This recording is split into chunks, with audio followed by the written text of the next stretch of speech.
everybody, and welcome to Rocket Lasso Live, episode 11 of season 5. I am Chris Schmidt. How is everybody doing? Happy Wednesday. Happy 3D Wednesday. I hope everyone is doing well, as Mr. Fresh is saying. How is everybody doing? Dutch, yes, you have made it perfectly on time. So we're going to need links in the chat. So if you're on Twitch, if you are on YouTube, get some links together or some questions together. I don't have much in the way of news this week. Everything's pretty straightforward. I think next week we'll have a regular episode, but there's a chance I won't be able to. But I think I'll be able to. So that should be good.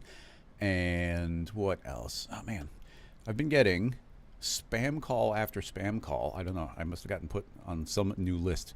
On Monday, I was getting a spam call like every 3 minutes for like 2 hours. Like, it was crazy. It seems to have been calming down, but if it stays, I'll have to do some sort of service or something to get rid of it. Tobias, I do agree. Every time I play one of the commercials, if they still say a new plugin from Rocket Lasso, and obviously that is out of date. Along those lines, I was going to ask for people in chat who do own Rocket Lasso plugins, I was going to ask, which one would you say is your favorite one, or which one do you use most often? I would be pretty curious about that. Mr. Fresh has a link, but I'm going to keep checking a little bit chat. Justin, welcome. Everybody making it on time. Dean says recall for sure. That's nice to hear. Scrolling. Mesh the spline. I do love mesh the spline. Oh, I was doing some laser cutting, and I used to have to do this really complicated script where I design these fun shapes, and I make them with really, really tight tolerances so that when I cut them, they all stick together like friction fit. I love getting it really precise. Anyway, before I used to have to do all these meticulous steps over and over again, and using slicer and mesh to spline, I was able to do like really clean parametric hierarchies in a way that I couldn't when I was doing a bunch of laser cutting like 3 years ago. So I was like, man, these tools are really useful. Ricochet, yeah, I love Ricochet. I mean, I think Ricochet is the one we end up using most often in the stream for its ability to like wrap around objects and obviously fill up an object. But also, you know, it's got so many secondary utilities. I'm not very good at communicating, where like you can clone a bunch on the matrix and shoot out a series of single beam lasers essentially. Yeah, utility splines. Everybody's all over the place. Seeing, yeah, spline utilities, Ricochet. I think Ricochet might be my favorite. I do like it. And then we've been releasing all those modifier capsules for Maxon, and some of those combine really well with Rocket Lasso plugins. The trim works really well with Mesh the Spline. The electric works great with Mesh the Spline and with Ricochet and with Slicer, honestly. I think electric is definitely my favorite thing that we've made for Maxon. So... and I love how all those things combine in special ways. But anyway, we're starting to get some questions going. And Mr. Fresh definitely jumped in with the very first question. So let's check that one out. Click the link, mute the tab just in case, and switch the screen. Okay, what do we got here? This is from Media Work. I think we've seen links from their work before. And we've got like almost like color swatches going back and forth. But I think...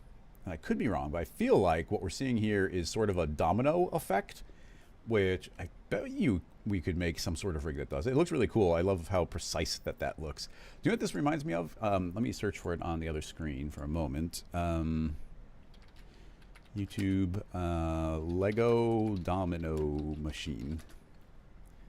No, there it is. So mute. I gotta keep this really tiny. Wait, there's an ad, so I gotta let that play first. I gotta have to keep it really tiny on the screen, otherwise you get copyright claimed. Still commercial after commercial. I have the YouTube Premium, but on one browser, and meanwhile we're using Firefox, so I don't have the YouTube Premium over there. Cool. So anyway, if you have never seen it, this is a really cool channel, JK Brickworks. But it's not even that's about Lego. It's about building little mechanical things. And a lot of it ends up being really cool. So you can see that he is building like mechanisms for a domino here. And he sets up another commercial. Just by I'm skipping the different parts of it so it triggers ads. But I'm bringing this up because, so he makes a little train, and then you see the train pushes each piece back up into position. And let's just go to a spot where it's working. Yeah, so here, so essentially it's a perpetual domino machine where the dominoes are always falling, and then the train is always picking them back up again. So pretty cool kind of mechanism. So yeah, really cool channel. Highly recommend. But in any case, let's see if we can build a rig. And I think we will be doing it somewhat similar to what we just saw. And we're going to be using the old simulation system, the bullet system. Now, even though in the reference, let me pull that back up. In the reference, these look like maybe infinitely thin.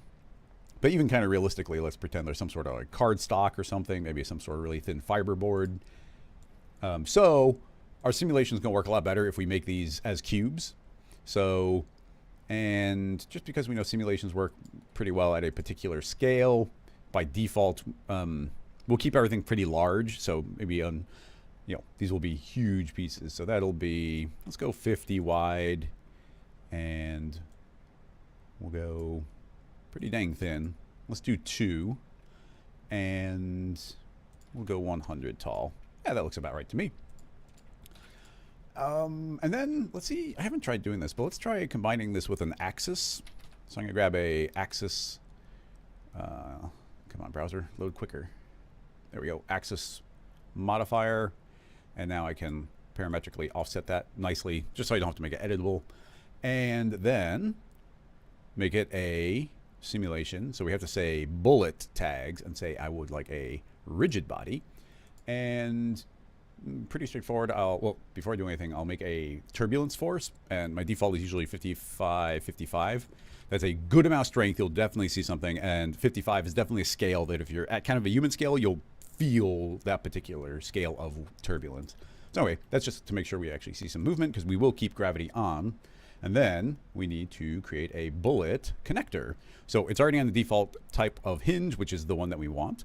We can change the axis, but I think let's just spin that 90 degrees. And this might be as simple as just saying link to the cube and then link to nothing. So that's the hope. So now if I hit play, the turbulence should make sure that the wind blows forward or backward, and it should only be allowed to, well, definitely not quite working because it's just falling away. So let's try again. Oh, no, we did make it rigid body. And we got the hinge. I mean, I feel like that should be working. Oh, here's also another issue I've run into lately. I feel like there's some sort of refresh issue where if we hit play and then I rewind, you see it doesn't actually refresh our simulation. I don't think that that used to happen. That's something that happened new. Although maybe the modifiers do that. So let's do a quick test there. Oh, interesting. I turned off that geometry axis and the connector seems to be working now, maybe? So maybe this is actually, maybe the capsules are breaking the old simulation system, which could be a bug that I need to report, or hopefully maybe somebody from Maxon is watching.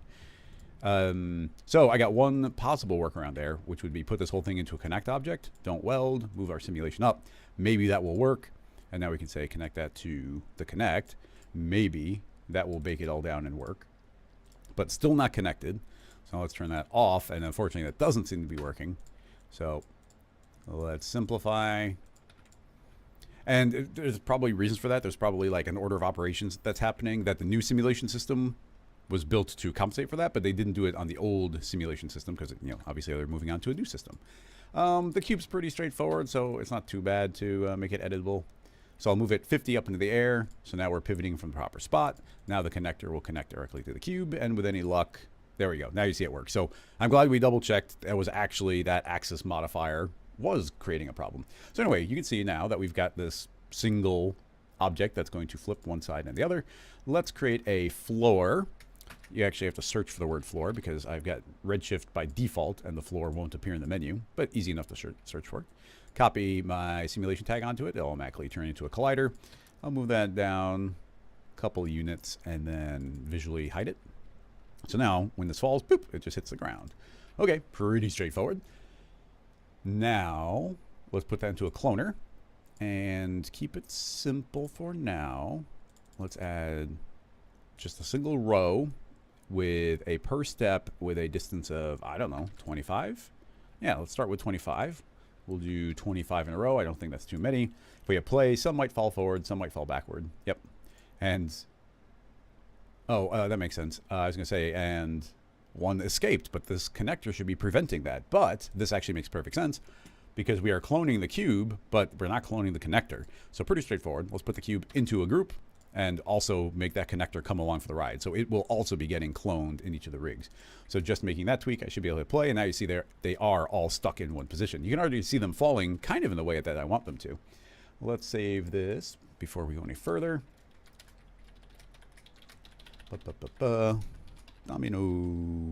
Domino cards. Sounds good to me. Okay, cool. So a lot of the challenge for this one, let's add some more. A lot of the challenge for this one is going to be what mechanism do we want to do to force them to flip from one side to another? And to tell you the truth, I don't have a good instinct for what I want that to be. Like right now it's all random. Now the way the animation does properly sort of start, based on what we just saw, kind of they should all be already fallen one way or the other. So we could just tilt the base object. Maybe that's a good idea. If I just tilt that like 5 degrees, now they should, all definitely fall one direction. So that gives us our base state. Let's give ourselves some more frames. So essentially, we just want something to flip up and push the other direction. And will it have the force to do that? Well, let's start with a sphere. Actually, we'll just steal this collider. Shrink it down a bit.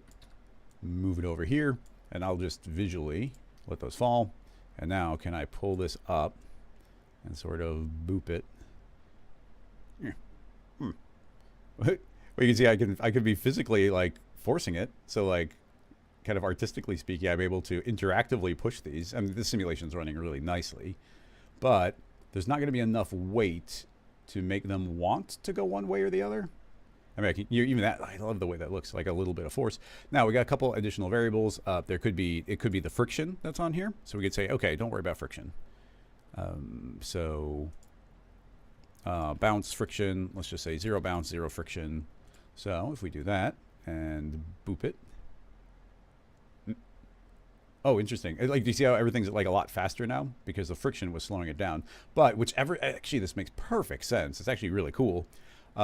If I push that a little bit, I guess actually I'm a little surprised that they kept going there. Because here you see if I give it, oh, now they are traveling all the way through. Interesting.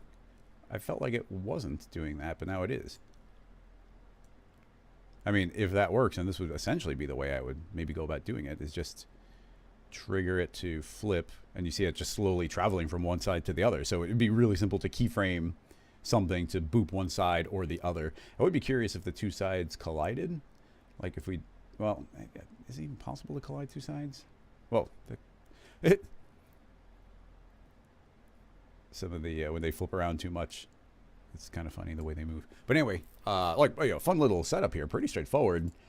Couple thoughts. We can make as many of them across as we like. We can, I'm going to change their simulation. Now, right now it's automatic. Hopefully it's telling them to calculate as a box because that should be more accurate. And in theory, that should be a little bit quicker to calculate and more accurate. I don't know for a fact that it is, but it might be. Boop. Go that way. So yeah, fun, simple little rig right now. But I'm just curious. And right now we're getting, I don't know, 140. It kind of fluctuates depending on how many things are colliding with each other. So you can never judge based on one frame. So we're anywhere between 155 and 140. I'm curious if we switch this to ellipsoid, which is the most accurate and fast of all the calculations.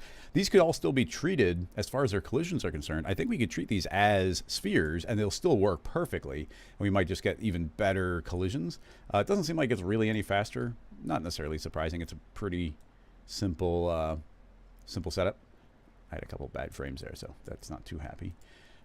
It's running really high frame rate. It wouldn't be necessarily a bad idea to go to simulation. No, not simulation. Bullet, expert, and right now we're 5 steps per frame. We could jump it up to 10, double that, just make everything a little more accurate.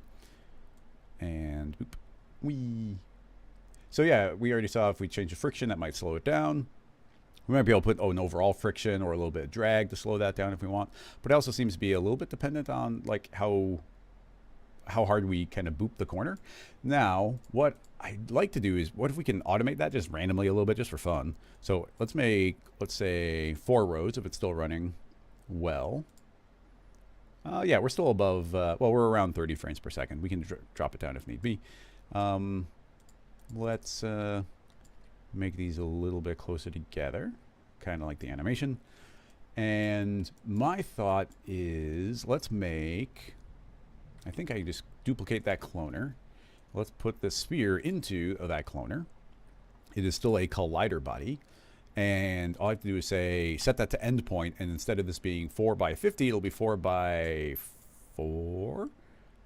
Oh, no, 4 by 2 was correct. So now you can see I've got, I got some spheres at the points where those will be falling over. All I need to do is grab my cloner and spread them out just a little bit. So if we hit play, we should see all those fall. So by baseline, I want these to be a little bit further down, just so they're not interacting. Go all the way at, go to the outer point. And now let's make some sort of effect to make those randomly move upward. It's pretty straightforward. I think here's a type of rig I like making a lot. So we'll say random, and I'm going to say yes, randomly move only on Y. And is it local Y? Yeah.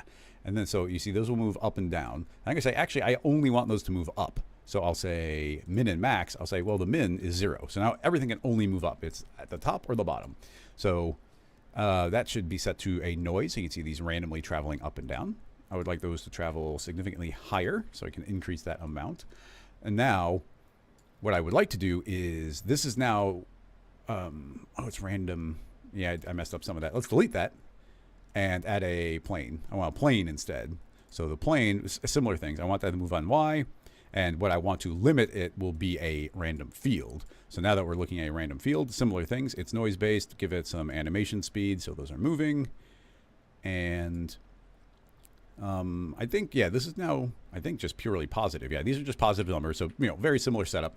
But now this field list is outputting anywhere between 0 and 100. It's a noise, so it tends to be in between. So I'll say, give me a quantize and set that down to 1 step. So now it's essentially, it's at the top or at the bottom. You see it's either bottom or top, and it's just fully jumping from one to the other. Now we could remap. So let me turn off these clones because all we're caring about is this. You see how these are popping up and down, up and down. That's exactly what I want. But I want them to be down more often than they're up. So I'll create a curve, move that below the quantize, and I can remap the values coming in and say, well, in general, I want you to be a little bit lower than you are. So now you can see that it's going to quantize and say, well, you can only be up every once in a while. And now you see how they just kind of pop up there. Perfect. Exactly what I want. So now, yeah, they're going up pretty high, but here's the problem now. They're moving up instantaneously. They're just flying up at full speed. So now that we've done all of this with the field values, I'll create a delay. So we can make a delay effector, and this is now going to smooth out the values. They just pop from 0 to 100, but now you can see that when one of the values triggers, you can see how it's moving up slowly. But essentially, this means it's a constant speed. It's not going to be randomly moving up and down different speeds. So a lot of what I just did with this rig is to make it so that the random gets turned into a binary, and then that binary can be smoothed out by some whatever number I want to put here. So I can say like 25. That means it'll move up quicker, but at least they are moving. And now we get these constant rates. Now it might stay up in the air longer, but the amount of time it took to get up there will be identical no matter what, and it's still based on a random noise. I will say randomize seed positions just so each one of these is kind of completely randomly calculating. But anyway, now with that built, let's go to the time of 0, hit save. So now, shouldn't those all fall over?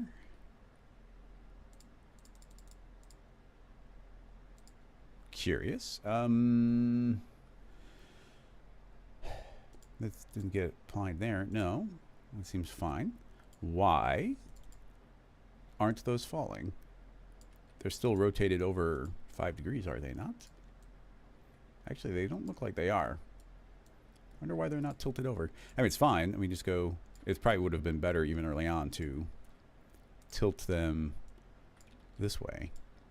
Oh, sorry. I want to be in transform. So let's tilt them 6 degrees that way. I mean, honestly, in the beginning, they could be further, but let's have these all fall. And excellent. Yeah, I was worried the spears would be up too high, but they're not. They're not so high that they can get trapped. So now let's see if those travel up far enough. We might need some different seeds or maybe make them happen more often. Okay, so one popped up. Pretty good. Not quite enough force to get over there. So we've got a couple options. One, let's move these a little bit closer to the middle. So if we just scoot. Yeah, if I scoot that cloner inward, and we have to reset for them to actually update their position. Oop, and that was wrong cloner. This one.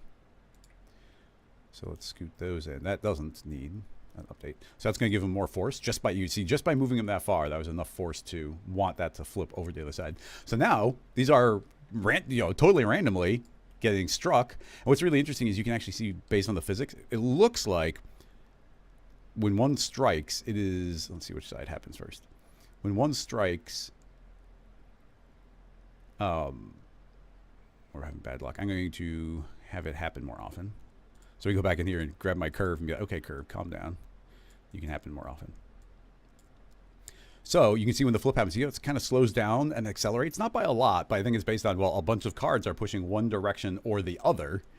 Now, we could build a lot more intelligence into this, like, these could be like espresso rigs that are detecting if one piece is down, then thus setting some sort of timer so that a flip will automatically happen. But this was just a cool way of keeping it pure, like kind of pure parametric, pure clean cloner setup.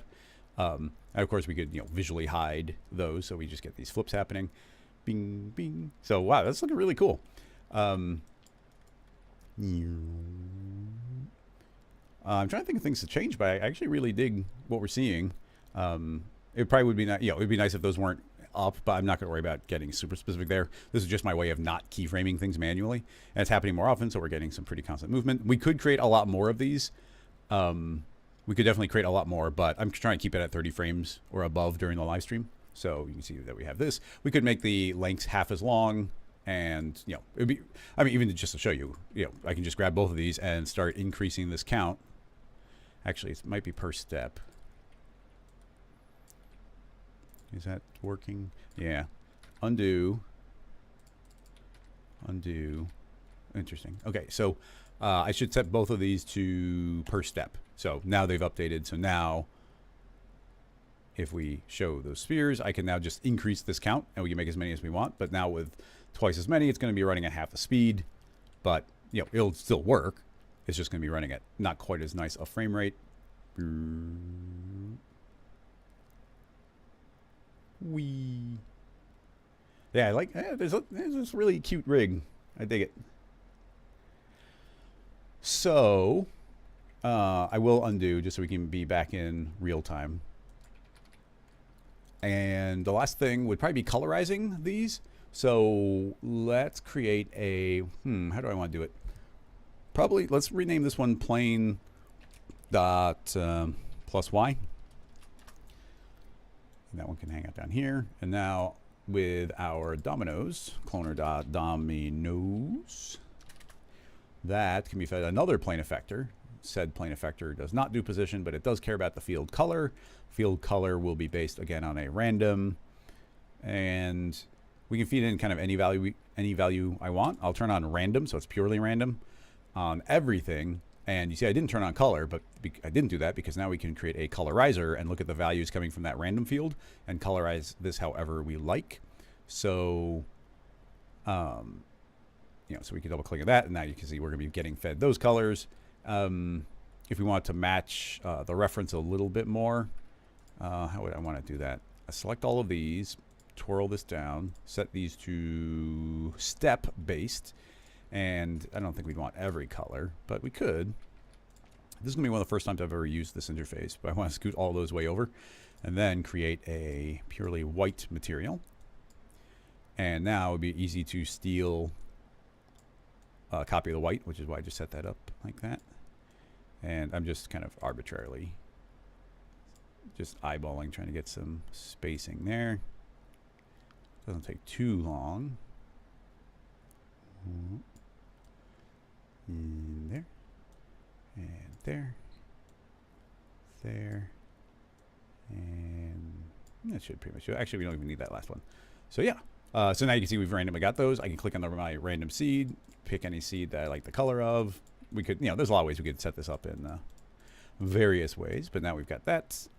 Hide, sphere triggers. There we go. So pretty happy with that. Rename this plain dot color. Hide that random field. And hit play. Whee. Pretty cool. Any questions, everybody? Let's see. Scroll.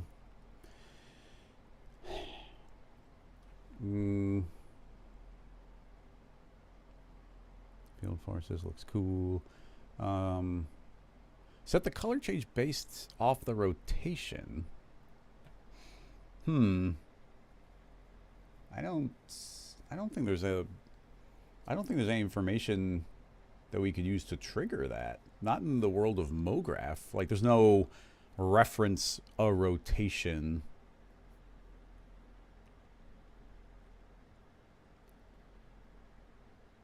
Yeah, it's interesting, but I don't think there's a way to do that. That's a different question. Crossfader asking about setting color based on rotation. I mean, because we're using simulation and it's not essentially clone based. The rotation's got nothing to do with the fact that we're cloning a bunch of things. It's all based on pure simulation. So again, we could make an espresso rig and on any individual object say, well, now look at your individual rotation, and based on your individual rotation, do something. But we'd have to make the cloner editable. Which of course is not something you want to do in the rig. I mean, obviously we could do something like use recall and then have it do that. Yeah, exactly. Crossfader. We would need, and we can get access to clone information, but we can't feed it back in again. To colorize objects individually. We just don't have like we just don't have that. And yeah, the way everything's stacked, I was kind of wondering if we could reference, well, it goes to the axis of each object is at the bottom and it's not actually moving. I was thinking maybe we could detect if something is moved on one side of a field or another, but I can't even think of a way that could layer up.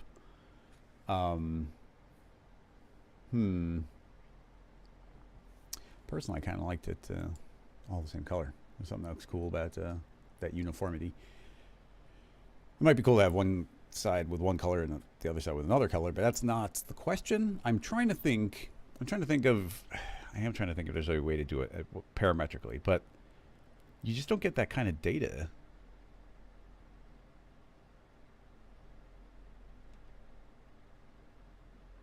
Interesting. That one somehow didn't get the right power.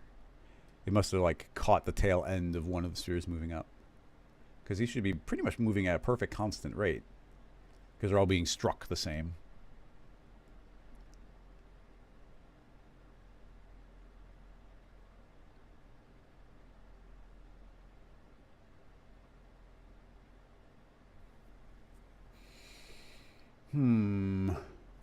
Getting data.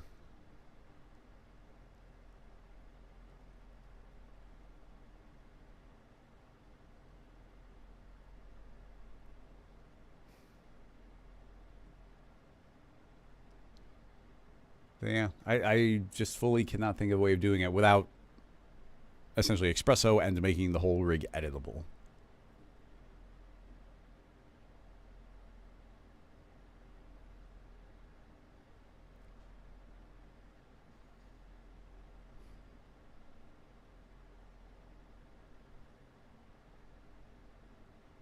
Boop, boop.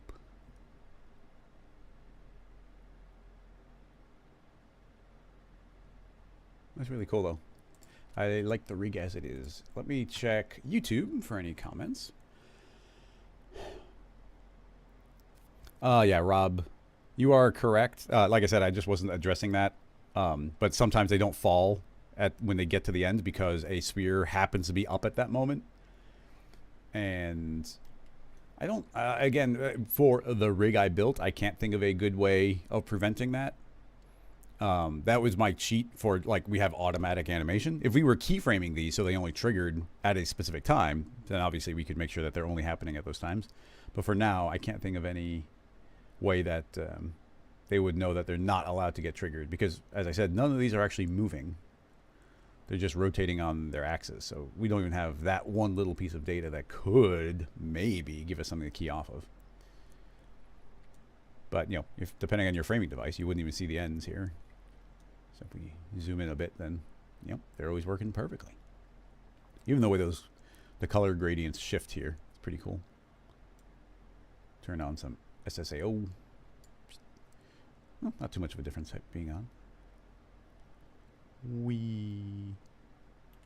So yeah, like I said, I would just go back to that being manually keyframed. So those are triggering at specific times. This is just demonstrating the principle of the thing.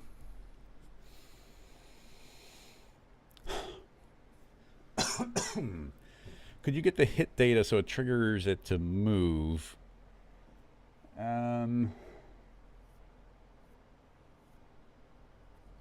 Again, a lot of that goes to it's getting collision data.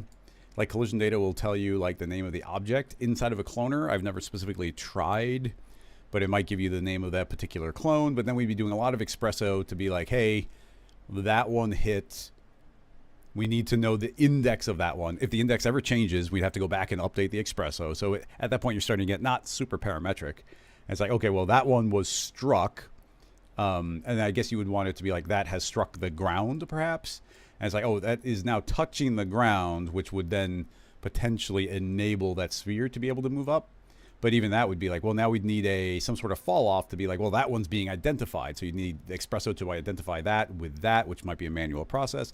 So at that point, you're so manual that at that point, I just make it editable and keyframe those. It would be easier because, yeah, at that point, it is so very, very manual. I mean, you could make the rig one time and start copy pasting it again and again, but that's beyond the scope of here. I don't think that's the interesting part. We got the fun part going. And Dean, I agree. Like, with the proper lighting, that this would look extra cool. Let me check YouTube comments, see if there's any follow-ups on this.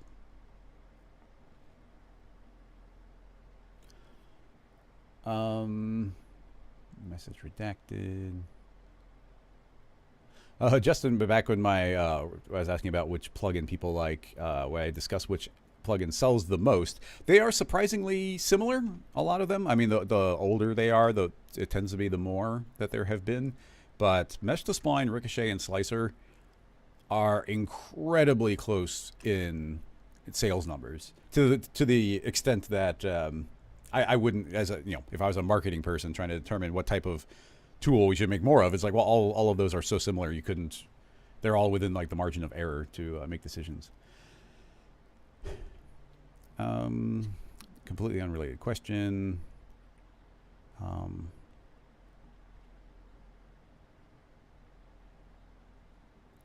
is there a way to generate it? So I'm just seeing if there's follow-ups to this, and then we'll check. How do I open a banana? Work perfectly. Espresso. Cool. I have a hunch that the domino effect can be done using the target effector with a fall off. Demi, you are correct in a way. We can actually show it. I think there's gonna be some real problems with it. But I think we could, to a large extent, do it with a target effector, but I think you're going to get a lot of intersections. So to follow up on what Demi is mentioning, which I think could be useful information, and I'm essentially curious as to the result, let's zero out this rotation, and you can see all of them are standing vertically, although I still feel like that is slightly rotated. It's not. I wonder how we lost the rotation, because it used to be, I thought I had given it a 5-degree tilt. So, these spheres won't be doing anything anymore. It's not simulated anymore. So now all the dominoes are just there doing their thing. So what Demi's mentioning is, we'd have to restrict the rotation angle. I'm not even sure if this will fully work. It might work on one row, and you have to do it a series of single rows. But anyway, if we make a target effector. You see everything's going to be targeting that, which, cool look. So just because I know there's going to be problems, let's just reduce this down to one row. So now you can see suddenly it doesn't look too bad. And now if I move this up, you see how all of them are kind of moving in a similar-ish way. And I think if I don't never have a great instinct for this, but if essentially we need to be doing the opposite of what it's currently doing. But I don't think there's an easy way to say, hey, do the opposite of what you're doing. But you can see how if we get these rotating in the correct direction, that we might be getting something that kind of looks like them flipping over. But I can see a lot of problems here where it's like over, all of them are tilting because they're all trying to aim at this. I know the axis is going to be a major variable here. And we could try different ones of these randomly, but I don't think any are going to give me what I want. No. So if we got the proper rotation going, we could have them all aiming, but they'd all be aiming one way or the other. And you'd see these would be tilting and they'd be leaning in. If we gave it a field fall off, so that it was only going out so far, then one half wouldn't be flipped while the other half was flipped. And there'd be a lot of like additional variables. Along those lines, you're saying target. I wonder if it'd be simpler to do something like a linear. So if we add a plane, and I think turn off position, use rotation, spin it on that axis, and I think we have to flip. I'm going to go too far and say we flip 180, and at the beginning we will lay them down flat. So okay, now we got a plane. If I turn this off, you can see they're lying down one way or the other. Actually, let's turn it off, make these lie properly. It shouldn't be too hard. So yeah, pretty much looking correct there. If we turn on the plane, here's what we're doing. Essentially, we're saying, okay, all of them flip to the opposite side. Again, just kind of eyeballing it. So if I then made a linear field and we face it on Z, then now you can see how, turn off color, you see how we're flipping from one side to the other. So now if we respace these, we need the correct amount. Yeah, something kind of like that. And now you can see that as I move this, we are able to kind of mechanically get them to flip. It's not perfect. You definitely see some are passing through each other, but that's working a little bit better than I thought it would. I feel like we've got about the right range right there. So if we go into remap, or I kind of like externalizing it here so we don't have to go digging through menus, here are those values getting remapped. So if we did this properly, so I'd probably put a point there in the middle, and I start doing things like spinning it. You see how I can remap these. So I can say, okay, get a little bit more pinched in the middle. And if we start flattening these, or maybe going more shallow. No, I think we just might need a little more range there. But I'm going to select both of these and try and get those mirrored, which is a handy thing Cinema does. So I've modified that curve a bit, spread this out. So I think, artistically speaking, maybe somewhere like that. I mean, you can see how it's going to start to get a bit tedious. We have to get real specific with how we're placing these. I think these probably have to spin out a little bit more. But yeah, okay, so, reasonably close there. And now I've got control over this just with the linear. So we could move this however we like, and essentially I'm getting the exact same effect without it being simulated. I mean, there is something about it simulating that I really like. We'd have to, there's still a little tweak in that curve. But yeah, it's pretty good. Surprisingly good. I wonder even, I'll save that just because that's working as a linear field working. It was quicker to get there than I thought it would be. Something I kind of want to test is if we were being sloppy with this. So let's get rid of that curve and just have this linear doing this, like, let's just do like this ugly version. Where it's like, okay, well, it's doing the flip, but it's pretty ugly.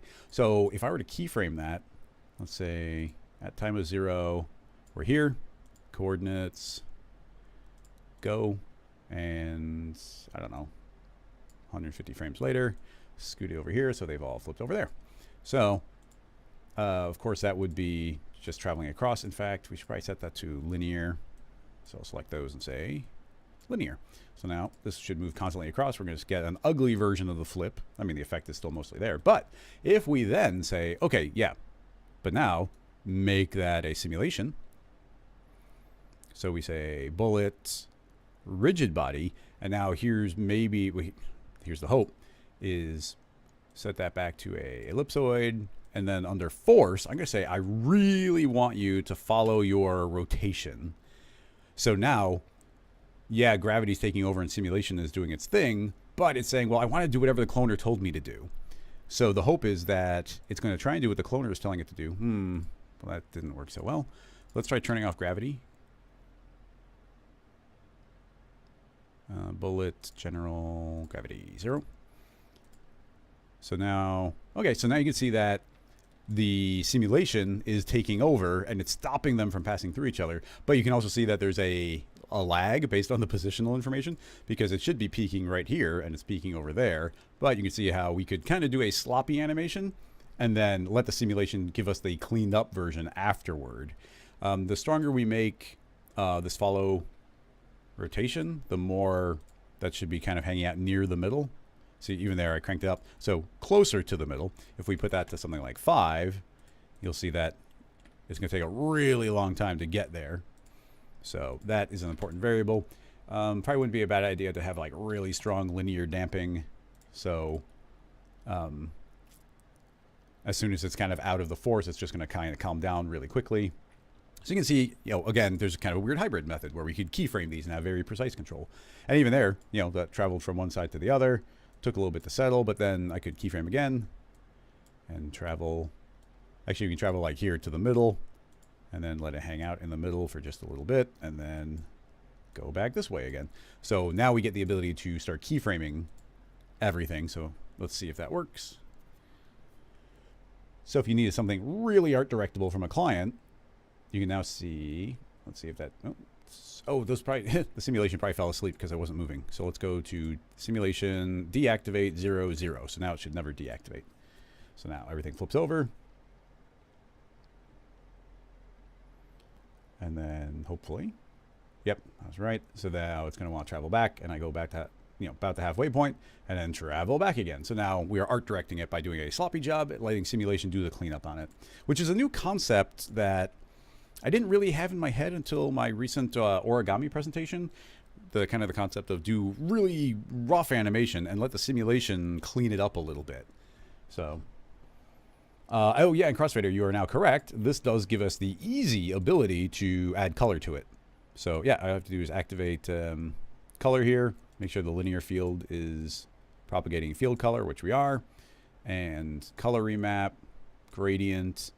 And yeah, even just leaving it like that, now you'll see as they flip, they will update. Now, the amount that it's lagging behind, the color will also look like it's a little bit ahead, but I think it'd be pretty close.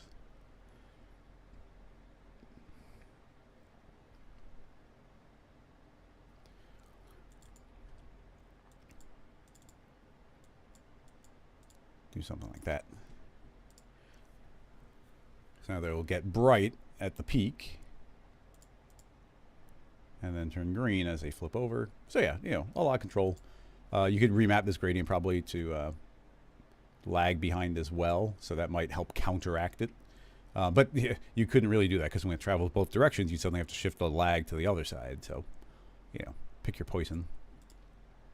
Anyway, there's a solid little follow-up to that. That's why I always like reading the, if people have follow-up questions before we move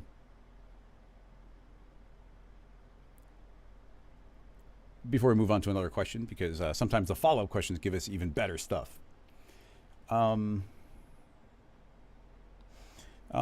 Travis, you're saying Maxon hasn't posted my origami tutorial yet. I mean, they probably will soon. I also, actually, thanks for reminding me, but I recorded an updated version of that, like a bigger version, but I have to record like the last part of it, and that's when I got really sick. I lost my voice, like completely lost my voice. So it's not like, oh, I sound a little froggy. It's like, no, I pretty much couldn't speak. But anyway, the origami tutorial will exist one day. Anyway, I'm going to scroll up and we'll start another question.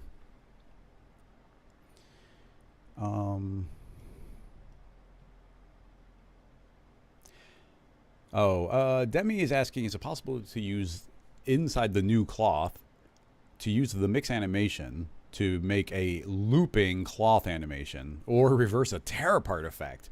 Ooh, that's a rough one. Reverse a tear apart effect. I haven't actually tried. I haven't tried tearing cloth and mixing animation. I don't even know what that does. Like literally haven't tried it. So let's do a basic. What does tearing cloth even look like in that context? I can't even conceive of what it would look like. So I would not be surprised if it just doesn't work at all. Anyway, here's the thought. Let's do that same thing I think I did a little bit last week. Let's pull in a very simple swirl deformer.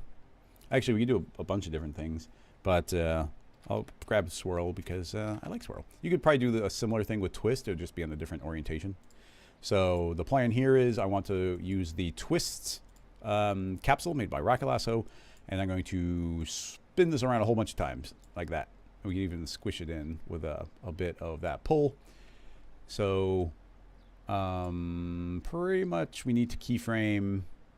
Actually, I guess we could just keyframe the vertical movement. It's a little bit weird. Let's get rid of, I guess the pull's causing it to pull up. I won't worry about the pull. But yeah, we could just keyframe this move down and it'll spin. But now I could just use the swirl, so keep it simple. Okay, so we'll leave it at 0. Keyframe that at 0. So at 0, that will be 0. We don't need the ridges. Ridges. Ridge height, 0. Okay, at 0, that's the swirl. At 90, swirl will be crazy amount of swirl. Give ourselves some extra keyframes, and then simple as that. We say, if I hit play, you're gonna see we get a big ugly swirl.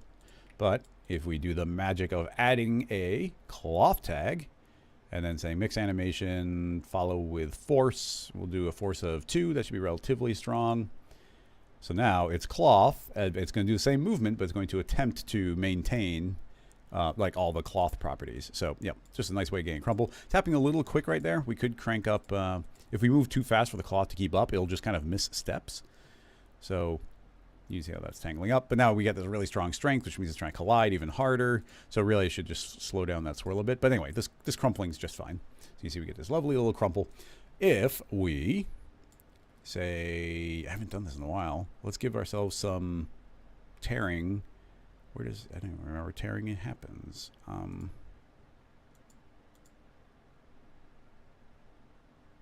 Oh, tearing tab. Use tearing. Let's see if it works at this current value. I don't see any tears, so we'll lower that to 111. Oh, that's weird. Yeah, see, look, I don't know if mix animation can work with tearing, because even right now, as I hit play, you see suddenly it keeps popping. And I think it might be that the point count is changing. So it's like, well, just my point count changed, suddenly jump. And it's every time it tears, it's going to be updating the point count. So you see how we're getting, I don't know why it's, well, that's the logic of why that's popping. I just never thought to combine those two because I don't know that there's a logically, that doesn't make sense. So I wouldn't even have attempted it. So now, now we have to turn off gravity. But I'm going to turn off following the position. But that's going to mean it doesn't want to tear. Simulation, scene, 0. If I play right now, nothing will happen. Not easy to... I guess we'll just punch a hole through it.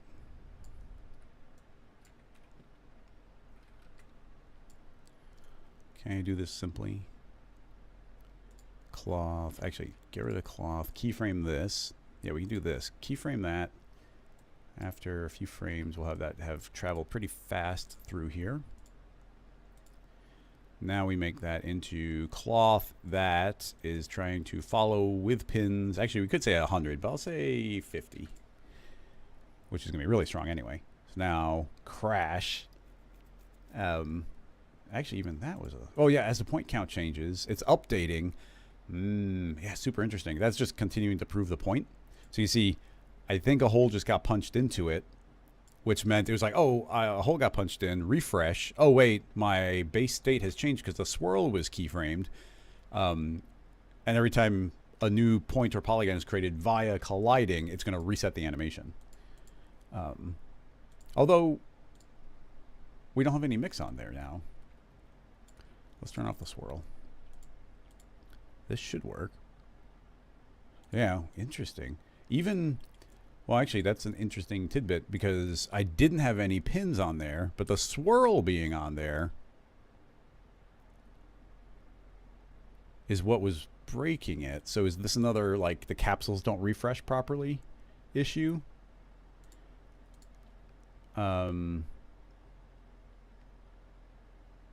Okay, so, and well, I guess the point here being is if I turn force back on with swirl turned off, then when we punch through, let's see if it resets. Interesting. Very interesting. I don't know what to make of that. Because with force,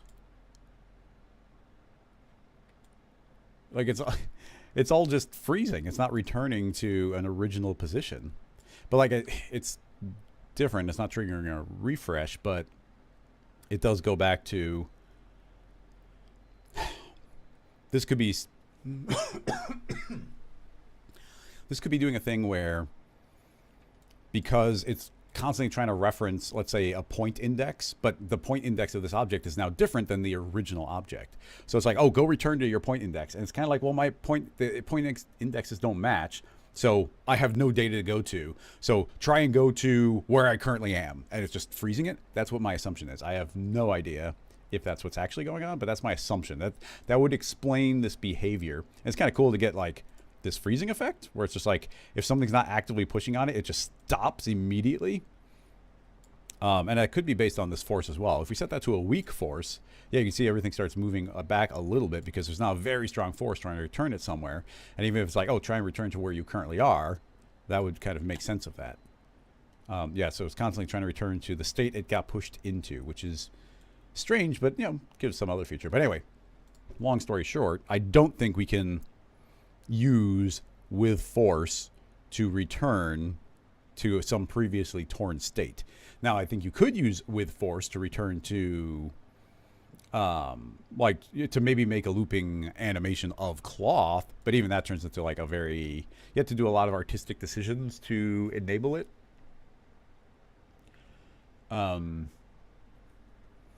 What's a good example?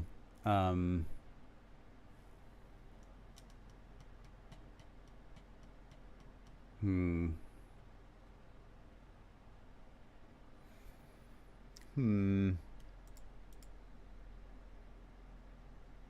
yeah, so if you wanted it to be a looping animation, so let's go back to something like the swirl. I mean, even this is now trivial. Like it's almost like there's nothing to even talk about here.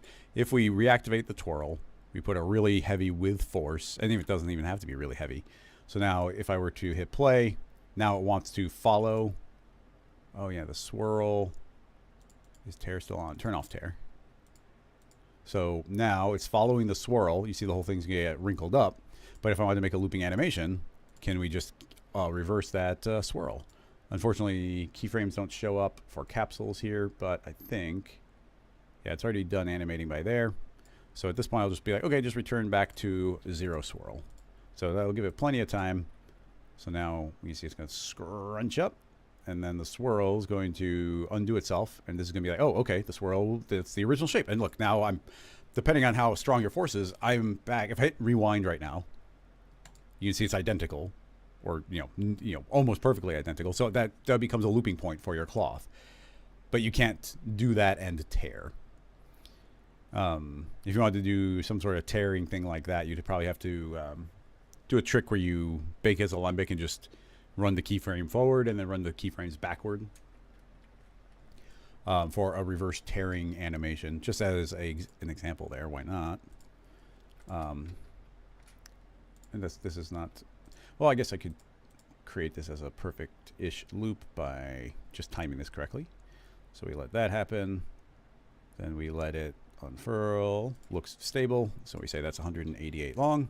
And now if I hit play to continue, then we're just back at the beginning and it looks correct. So we could call this a very basic looping. Basic cloth looping, which is not anything fancy. Get rid of the swirl. Don't mix any animation. Yes, we want to tear, and we'll just do some simple tearing by putting a really strong turbulence. 111, scale of 55, hit play.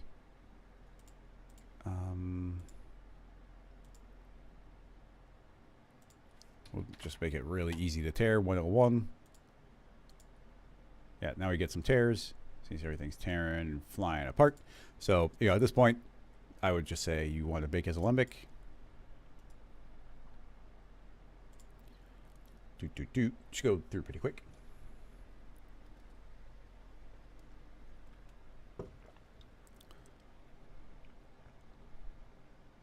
I'm probably going to stop it a little bit earlier, but that's fine.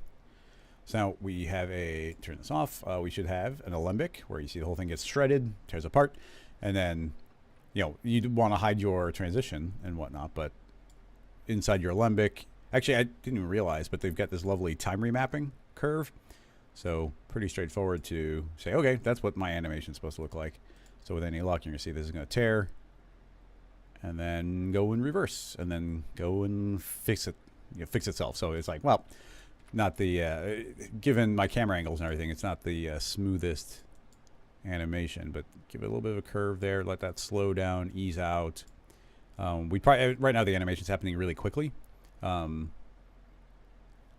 just keep in mind it's probably playing like more than double the speed at certain times. We can see it's going to tear and then slow down and rewind. But like if we had a nice swooping camera angle twirling around, let's see if we can get that kind of working. Create a camera. Let's see if we can kind of hide it. So we'll just have the whole thing framed up all right. So I want the position and the rotation. And then we say at the very end, I also want the same position and rotation. Now everything that happens in between can be like whatever we want.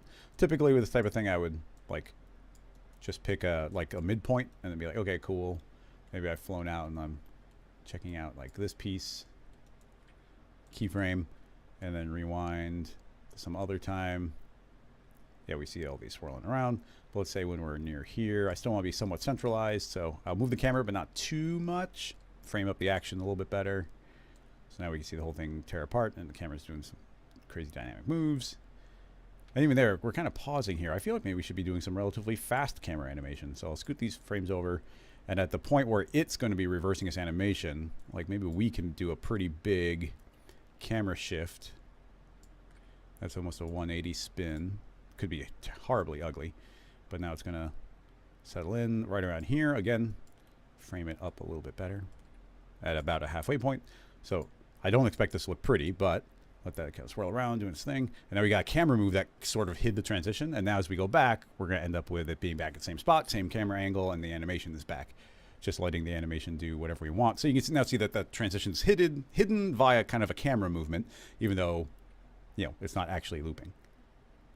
But that would be my suggestion for looping a cloth animation if you want tearing. Especially the way I'm moving there, you could probably easily do two different tears, like one tear alembic and a different tear alembic, and have one play forward, play the other one backward, and transition one in and one out, however you want to do it. Like hide a cut between moving the camera between one piece or another. Like that could go a long way. Hopefully that alembic isn't too big for the scene file. Let's find out. It's sizable. 60 megs. Yeah, Patreon can probably handle that.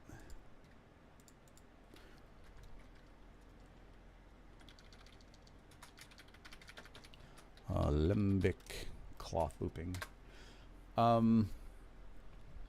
Yeah, for anybody who doesn't know, all the scene files I'm creating and I'm saving are going to be available on Patreon if you're supporting over there.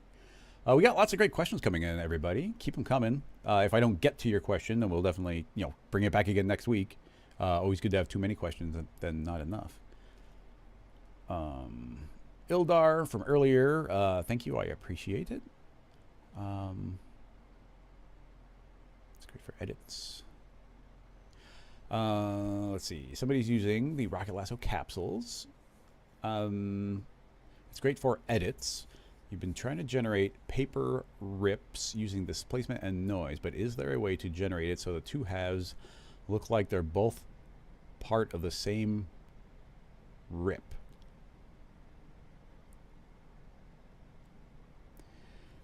paper using displacement and noise.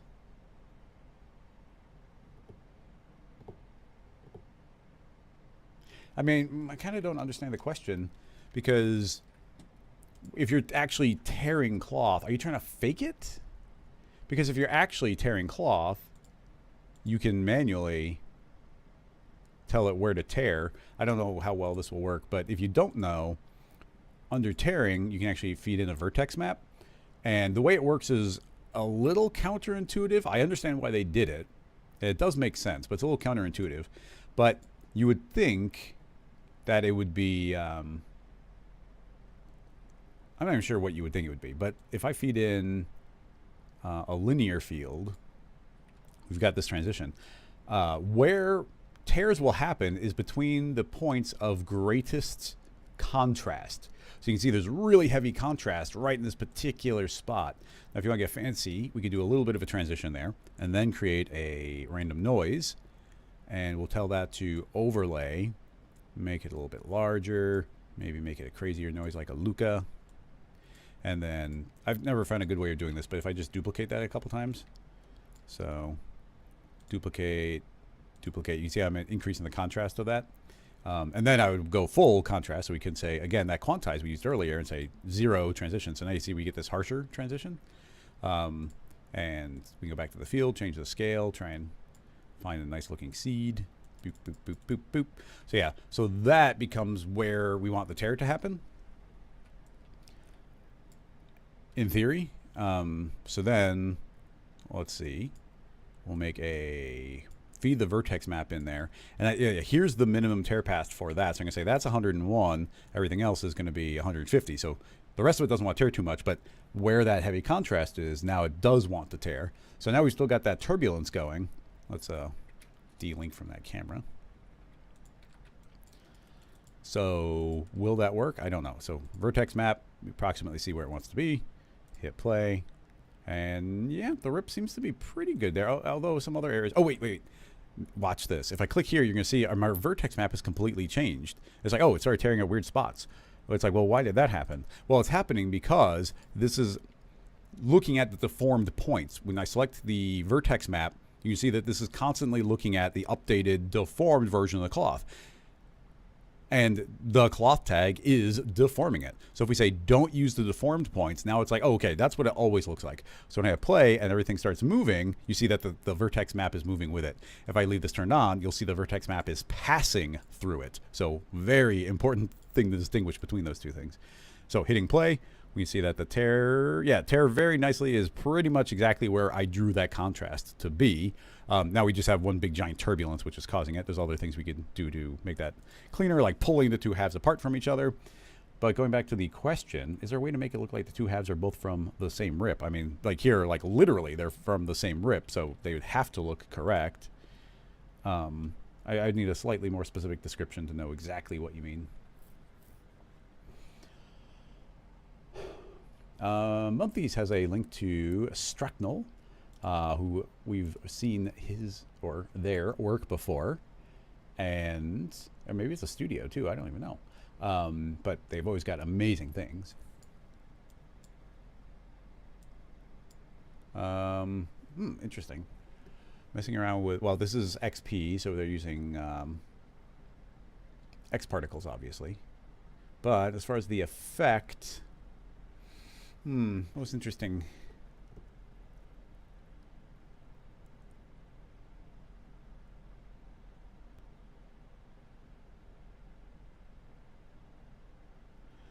Yeah.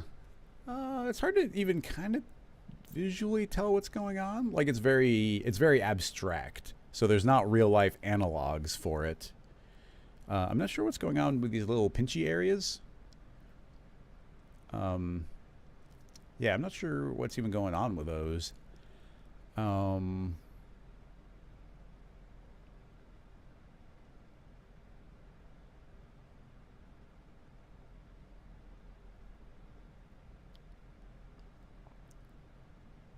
I wonder, I have no reason to think that this will work, but I wonder if we could deform slicer.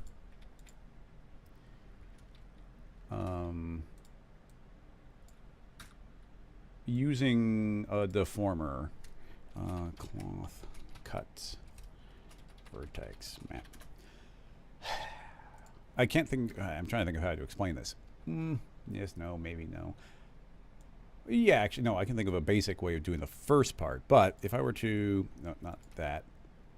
So I'm going to use a Rocket Lasso plugin here. But if we make a landscape and we create a slicer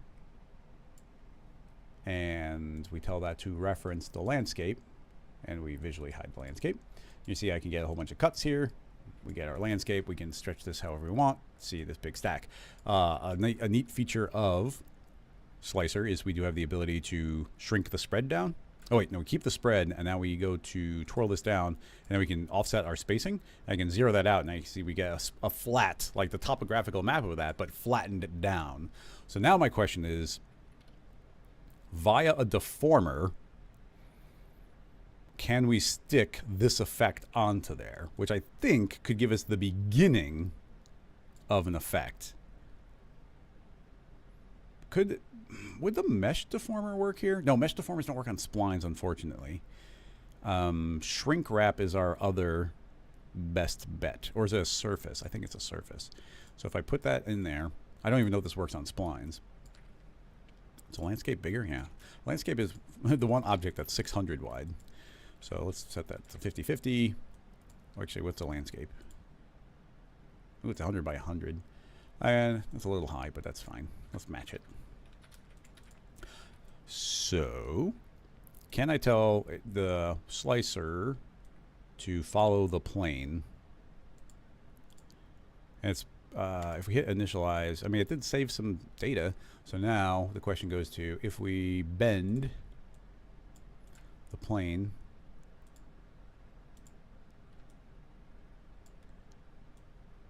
okay, it is indeed bending. Oh, but it had to initialize. That's probably going to stop us from doing what I want it to do.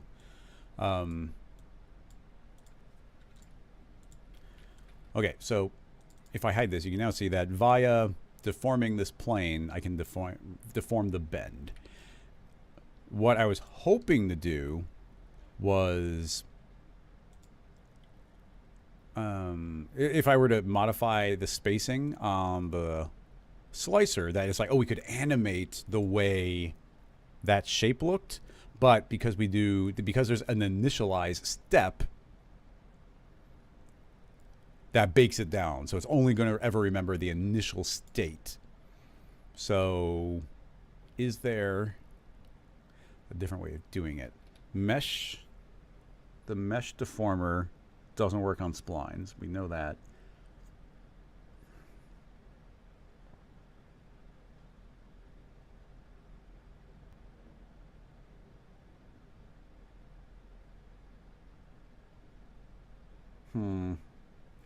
It's too bad, because we could have done layering the things up. I think we could have gotten some really cool effects, but I cannot currently think of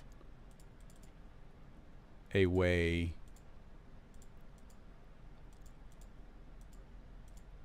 We could try the UVs. Okay, well, the UVs don't look like they require an initialize. Does that still work?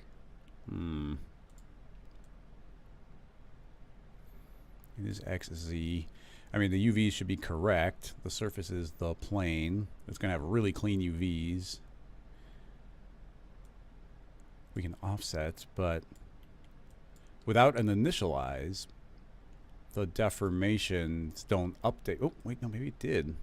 It just, visually in the viewport, it didn't refresh right away.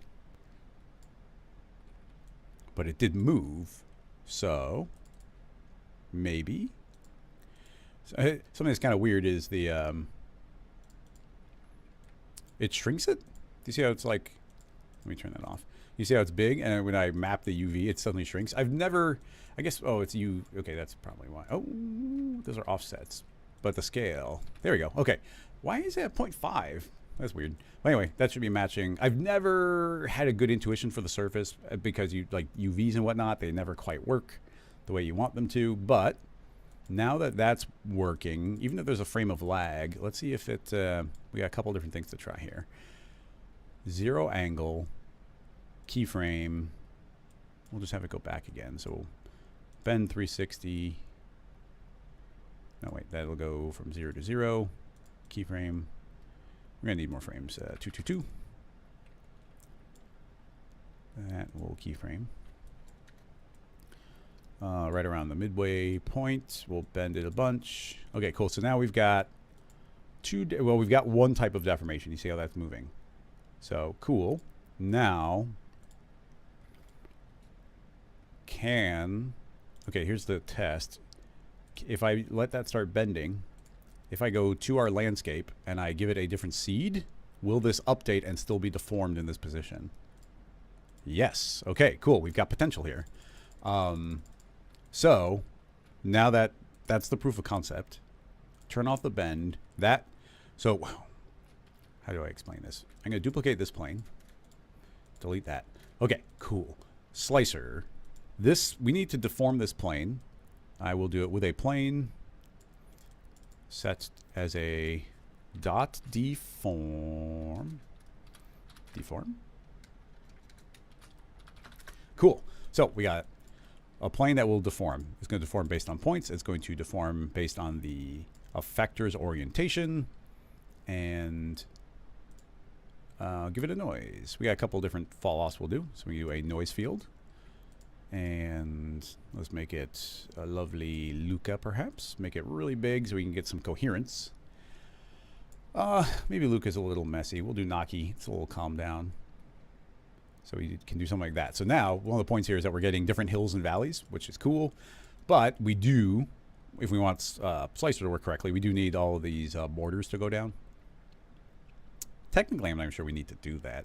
If we open the spline, maybe open and close. Well, let's keep it simple, though. I will create a box field. Go to a top view, scale that all the way up, right to there. Box field, remapping, inner fall off, pretty much 0. I'll just do 99%. Okay, so now you can see, what's happening. I invert the box field, and oh, maybe I don't want to invert the box field. Or go inside of our field. That's set to max. I'm going to set to multiply, and then invert it. Or not invert it. There you go. That's what I want. So you can see we got this lovely landscape pushing up into the air, but it still borders down at sea level.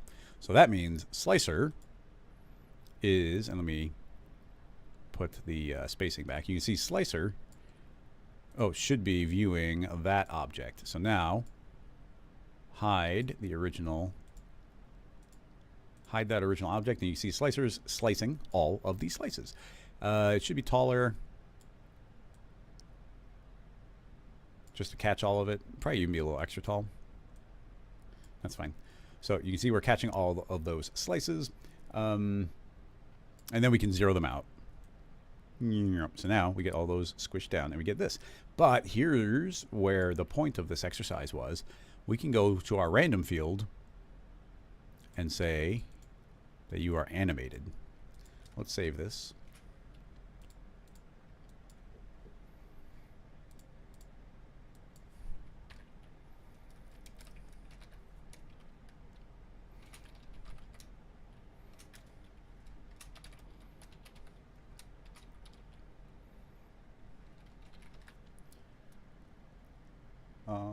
Underscore slicer. Cool. Okay, so if this works properly, if I hit play, you see we've got this going on. We've got a whole animation happening thanks to Slicer updating on a animated landscape. So that's what's going on. It might be a good idea to make this a little bit larger, like kind of make the patterns just a little bit calm down. And we've got additional things. It's going really fast, so we'll slow that down. Yeah, try and make that a little bit coherent. And then Slicer has a lot of options, where inside Slicer, I think we do have a modify. We've got a remove tiny, which is actually really important because we're going to be catching all these really teeny tiny peaks or valleys, and I could increase this threshold and say, well, if it's smaller, if the length of that, if we thought of it like a piece of rope, if that length of rope is shorter than, and I can increase this and we get rid of all those. So if it's shorter than 15, just don't even create it. So that calms down everything. We could increase that to whatever size, but now you can see that this is animating around. It's a little bit more calmed down, but we're getting kind of an infinite number of like different patterns traveling around doing their thing. Okay, cool. So now we take that and we feed it into a surface deformer, activate that, say bend, which the keyframe should take care of. So now, hopefully, we get this pattern. If I play, now all of that animation is happening and it's bending around. These outer ones are not getting subdivided. We could set a subdivision, which would make that work. But anyway, you can now see that we're getting deformation on this, and the deformation is unrelated to the way the lines are being generated. So that's pretty cool. Excellent. But where I would maybe make that a little more similar is we're just using a bend, and the bend was, again, proof of concept. But if we take the same plane deformer and drop it on top of this and make it a completely different seed or a different noise, you're going to see that we're getting completely unrelated deformation of these secondary lines to what the first one was doing. And that will also be animated. So now, if we were to kind of focus in on any area, this is where I think we could start getting some slightly similar effects to what we were seeing, depending on the way the mountain, the different noise patterns and the way the different mountains go, where these can be flowing around, traveling, like getting pinched together, getting pinched further apart. That could be doing a lot of the heavy lifting. Like that's sort of my idea of where we're going with that. And there's additional ways we can add to the effect. Oh yeah, and definitely some speed ramping on that noise, but continuing, like we're building a relatively fancy rig here. Which one is the deformation? I think it's this one. Dot deform. Actually, we'll say dot surface reference. Okay. Turn that off. So now we're back to our original landscape. And let's show this and get our spacing back again. Okay, so we've got all this going on. And you see that we've got these perfect little spaces going on. But we don't have to do that. I can say create matrix, and the original matrix will be referencing whatever I just made. But now we can grab that matrix and be like, okay, cool. We don't need that many. I'll say only give me 30. And I can physically move that matrix up higher so that we're actually in the relevant zone, so that these are not being wasted. A little taller, just in case we need them. Okay, so now we've got a matrix, and that matrix is giving very, what's the right word? They're all spaced perfectly evenly. But now I could say, hey, you get a random effector on you. Set to noise, each layer. Maybe we don't want them, maybe I do want them set up the same. But I'm going to say 0 on X, 0 on Z. And now you can see that those look clustered, and these look further apart from each other. And if I were to hit play, you're going to see that this noise is randomly ramping up and down, moving those pieces. We can push these as far as we want. And ultimately, the hope here is that that is going to, yeah, so depending on it, you're going to see that it's going to randomly create like clusters. You see how we get like close lines on top of each other, and then other lines are further apart. So again, kind of adding to that effect. I think this noise could be more interesting. Let's go back to Luca. Yeah, I kind of like that one better already.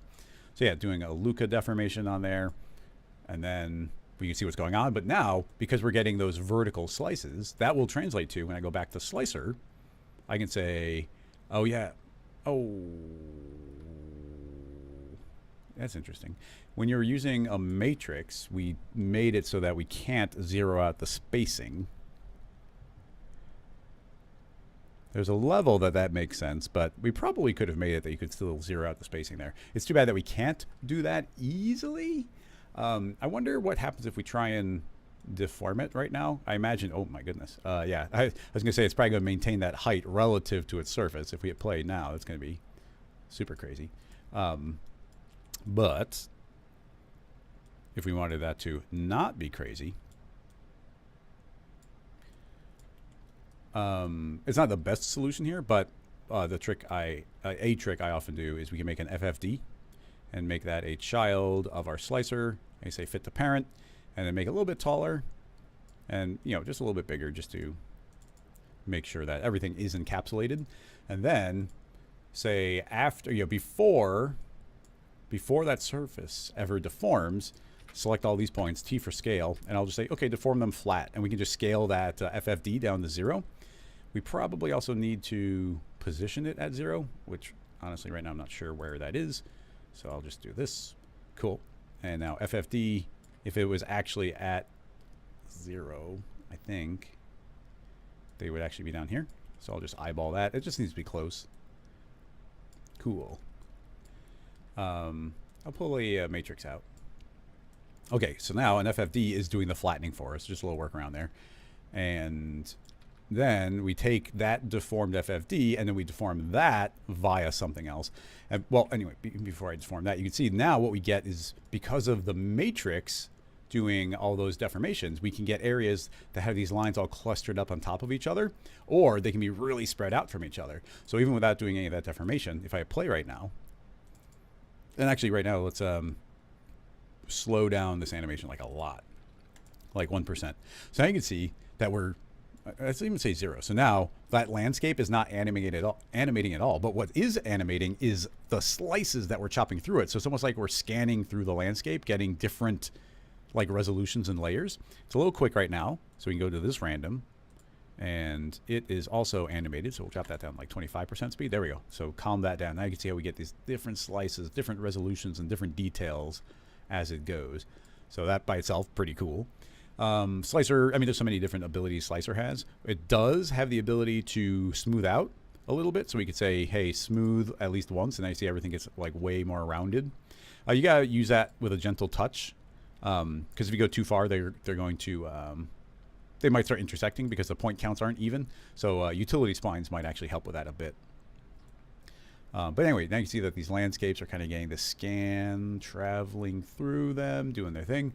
So if we then did that surface deformation, now we can get an area like this where you can see a cluster of lines really on top of each other, but then drifting apart. So this is all about like kind of like different types of movement, but coherence within those layers of movement. So essentially that's as far as, I mean, we got to where I was envisioning. Let's think of some potential limitations. We could open the splines. You see that a problem potentially that we're getting is like we get all these outer lines, and you see this one thing that's kind of blipping in, blipping out. Again, that's probably because we're getting this perfect square outline that doesn't have any remove redundant points. If I turn this off, remove redundant points, then that should get rid of that line that's blipping in and out, because that's the perfect outline box, and that means it's just 4 points in the corners. So when it's getting smooth, it's like shrinking in randomly. So if we say, hey, don't worry about removing all those extra points, then now suddenly that line's not blipping around all over the place. You'll see that we still have these edges that are actually, those don't have to happen. This second deformer, like that's happening because we told this deformer to deform in that same way, but that one doesn't need the box field. So we could just do that deformation, which should automatically look significantly better. So yeah, we do that. That's going to have calmed that down quite a bit. Now you will notice that we still get all these little extra slices on the edge, and those are just like those vertical box that we had. I'm trying to think if there's a good way. I just want to make this all look a little bit better. Make that a little bit larger. Just let that flow a little more organically. I don't know if there's a great way of getting rid of those. A thought, I don't know if it's a good thought, would be we can't have the ground collapsing down. Now, if we're not worried about treating these as closed splines, and in the reference, those are just like ropes floating essentially. So we could potentially get away with it. So let's simplify. Go back to this. Here's our original landscape. So we've got this box. If I get rid of the box, then we end up with this shape. But when you slice that shape, you can end up with some really weird looking lines. And you can already see them because it's now, we're not bordering on the corners. You can get these lines that kind of crisscross where the box is trying to close. Inside a slicer, currently it's trying to return only closed splines. We could tell it to return open and closed splines. So now if the closed spline is returning as a closed spline, if it's an open spline, it's returning as an open spline. But that does mean it's not returning one spline, it's returning two. It's returning the open and it's returning the closed. But you see that enabled me to turn off the box field, and now we get these open corners, which in a lot of ways just looks cleaner. And because this is just one giant rope that we're having go around, I think that would work.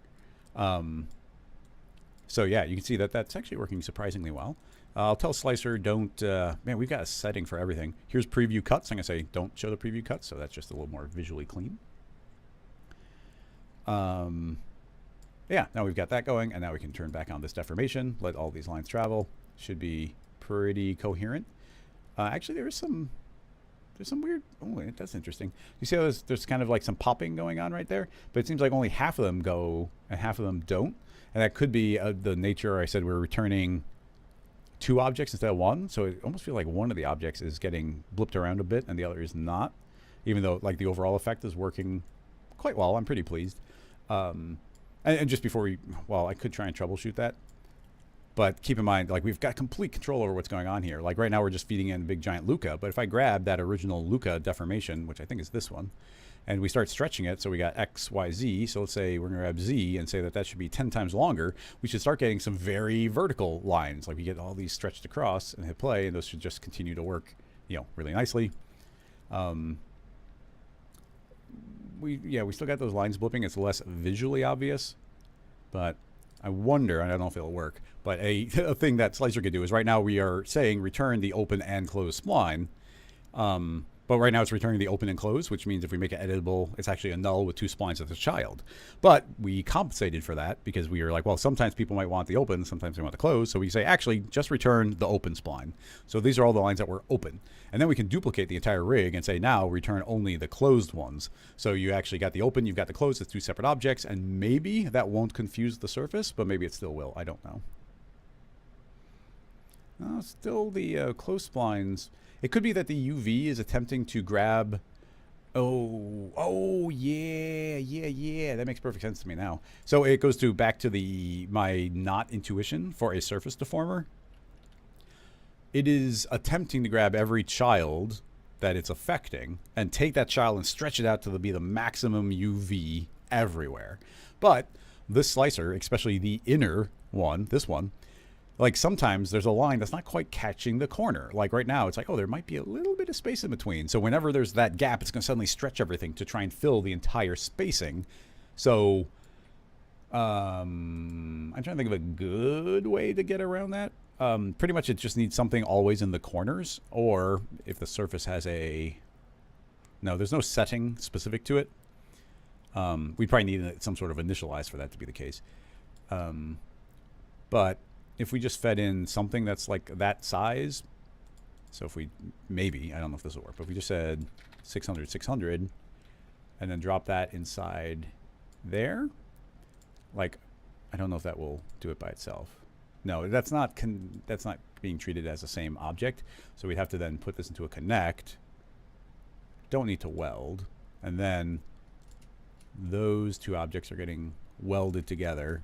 And then the result of that is what's going to get deformed. And now you see it's stable because now we've got this rectangle that is always perfectly on those corners. So now it's not constantly trying to rescale. So that kind of proves my theory there.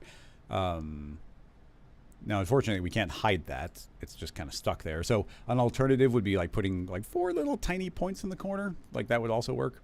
This is just kind of the nature of that surface deformer. Now, the way I'm using the surface deformer, I'm only going up and down. So technically, we could just do that with a straight up displacement. We don't need a surface deformer. That's just a way of layering things up. Yeah, that was just a nice way of layering. Where we could, that would be important if it's going to bend over itself. So if you're going to do like a bend deformer where the whole thing twists over on top of itself, but we're not doing that. So we could actually eliminate a step or 2 here. So we don't need 2 different ones. I could just say, hey, return open and closed. And then I don't want a surface deformer. We don't need that. I'll just do a straight up, we'll flatten it and then do a straight up deformation of it. So this is just a plain deformer directly applying to the slicer. So now we don't need that reference. And honestly, everything should run quicker because we're only deforming vertically. So now you can see everything runs quicker. Seems to be working quite well. And yeah, look at these lovely lines and everything. All this is now dependent on the types of noises that we feed through. So yeah, this is a Luca noise. It's how quickly the slicer is moving. So we could, again, lower the speed there. So those slices will travel a little bit more slowly through. And yeah, the slower it goes, almost the nicer it's looking. The the noise patterns here will be super duper important. Like if we did a baseline purlin noise, but then you see the purlin's really subtle, so you probably want to make the scale pretty small. That's really pushing it. Make it large enough to get some coherence.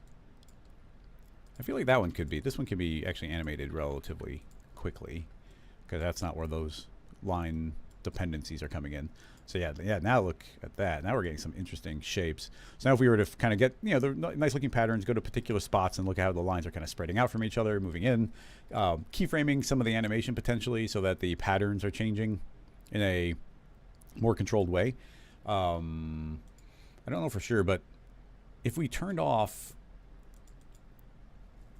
if I turn off the animation speed, then now we just have a noise applied, but the noise is a global, you can see the space is globally applied. So I think that means that the noise is based on wherever, and that's not refreshing. Oh, I thought that would be like a global noise. Maybe if I set to UV? No, that doesn't change it either. I thought I could control how the motion went by physically moving the random. That doesn't seem to be the case. It is a random, that's a random effector. Transform mode relative. Transform space based on the effector. There we go. Just had to keep trying different combinations. So what I need to do is set the transform space to be not based on the node, and the node is just the overall object, or all those individual nodes, and those aren't moving. Instead I said, well, no, you're based on wherever the effector goes. So now the noise is based on the position I move this. So, or does that need to be absolute? Oh, okay, also that needs to be an absolute. Accidentally did the correct combination. But now you can see I can physically pass this up through it, and what I'm doing with that is actually animating this. So you can see that these are animating based on how I move. Although the absolute seems to be moving it in space as well. So maybe that's not what I want.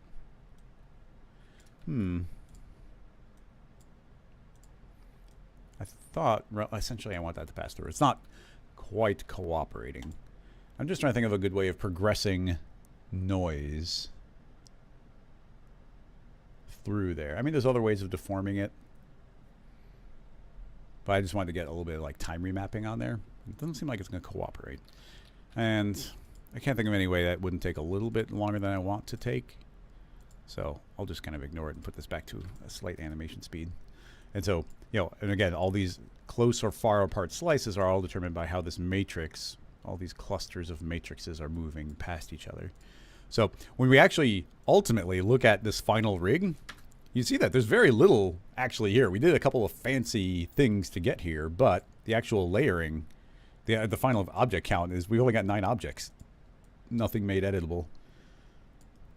A lot of control over it. Like we got this matrix, we could like double the number of slices here. So it's just going to give us more resolution and more detail on the landscape. Would probably be a good idea to, we're doing all the smoothing via, this will slow things down a little bit, but we're doing our smoothing via the slicer, but that's not the best way to do it. Get rid of that smoothing so we got kind of maximum detail. And then we feed that into a slice or into a utility rocket smooth. So now we can set this to like a stepped subdivision. If, you know, slicer, it's another plugin from Rocket Lasso. I can double click and you see how it's re-subdivided everything. And then we can add as many, you know, the step size can be whatever, but you see these are all evenly spaced now. And now we can add in some iterations of smoothing. And we could decrease our step size, and this will make it very subdivided, but now the smoothing will look really nice where we're maintaining the detail. And now as I zoom out, you can see we get these beautiful smooth lines everywhere. Double click again, that'll hide the tick marks. Hit play, and now we can see all those traveling through again. Yeah, that looks nice with all these slices and making them smoother. You see how far that went, and how much nicer the utility spline smooth will actually enable us to get really smooth lines out of this. And what's actually really nice is that subdividing after all this deformation has happened. So it's actually the very final line. So everything's getting smoothed out after all that deformation. So we get this beautiful even poly count everywhere. Lovely. Yeah, I mean, we could keep on going and going and going. Here, I don't see a specific need to go much further on this. As far as I'm going to get without using... Yeah, I honestly, with the X particle stuff, I don't specifically know what's going on with it. For that rig, the movement was interesting and weird, but you can see now that we've got double deformations where we're seeing different resolutions passing through a mesh with a unique noise that can kind of get close to each other and also spread apart from each other. Yep, that's where I'm at. We got time probably for one more question or maybe a follow-up on this.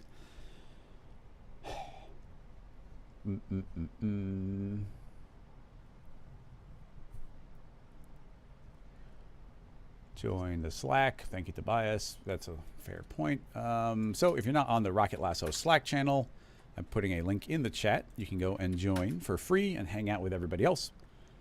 That's in the chat and more. Oh, I'm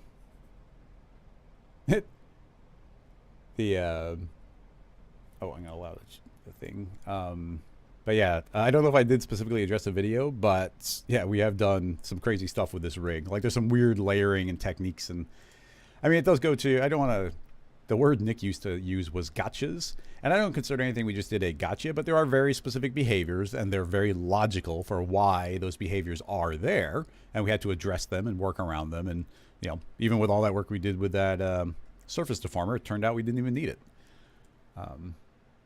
But yeah, thinking of things abstractly and layering them up like this, pretty fun, pretty cool.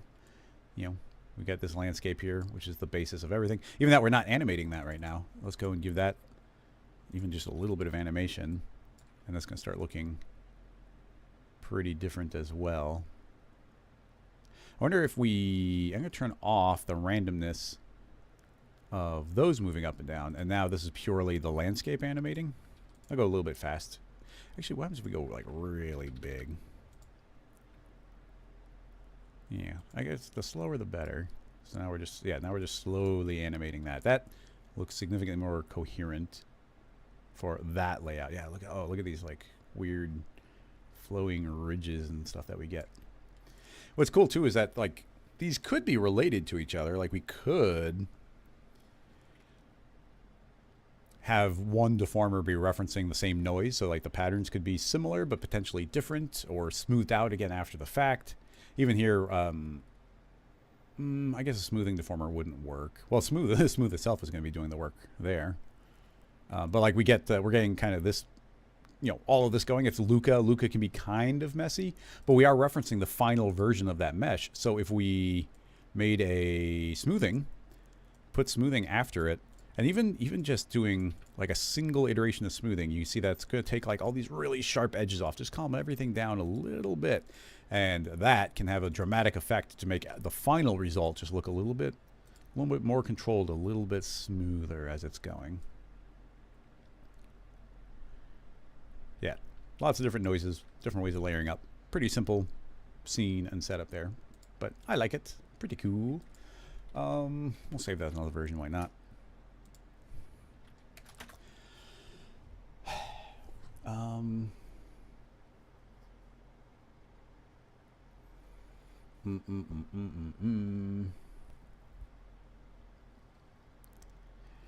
Checking out the chat.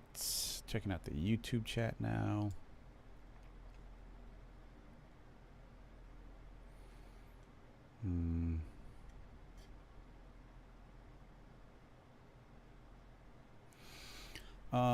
Demi asking, can we fracture an object and make the fragments procedurally dangle from each other? Like, oh man, can you make fragments be pinned to their neighbors? I mean, you can physically, you can like take a Voronoi fracture and you could put a connector in, and it's, you can use different types of connectors, but the way that those connectors relationships are to each other, they're kind of in this very absolute way. So it would be all about the different, you'd have to be placing them in the proper spot. The Voronoi fracture doesn't place them anywhere in particular. So I can't think of any easy way.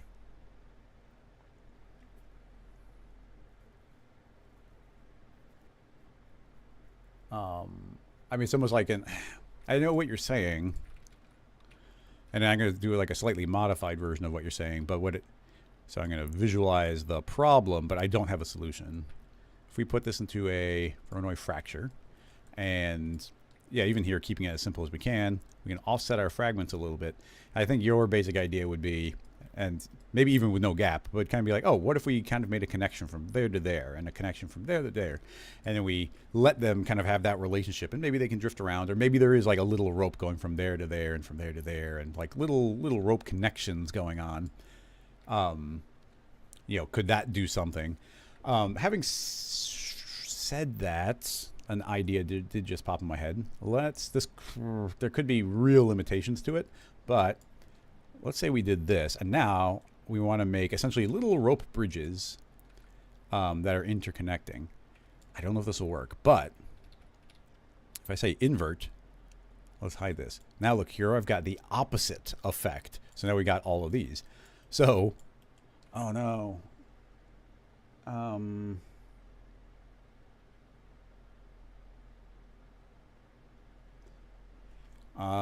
It's not going to work as perfect as I was hoping because I don't have an inversion.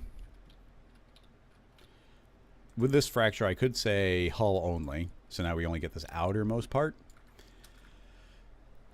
Oh, yeah, we don't get those. But we could say don't create n-gon. So now we get these triangles here. What I want to do is delete every polygon that isn't of a certain size. And we'd be using another Rocket Lasso plugin, but the idea would be I could feed this into a mesh to spline, and now I've converted that mesh into a spline. So now essentially we've got these ropes. And I could say explode those ropes, so now every single one of those is a little independent segment. But I don't have any way of erasing out the big lines. Essentially, I want to keep all these tiny lines because all those tiny lines are going to be a very consistent length. I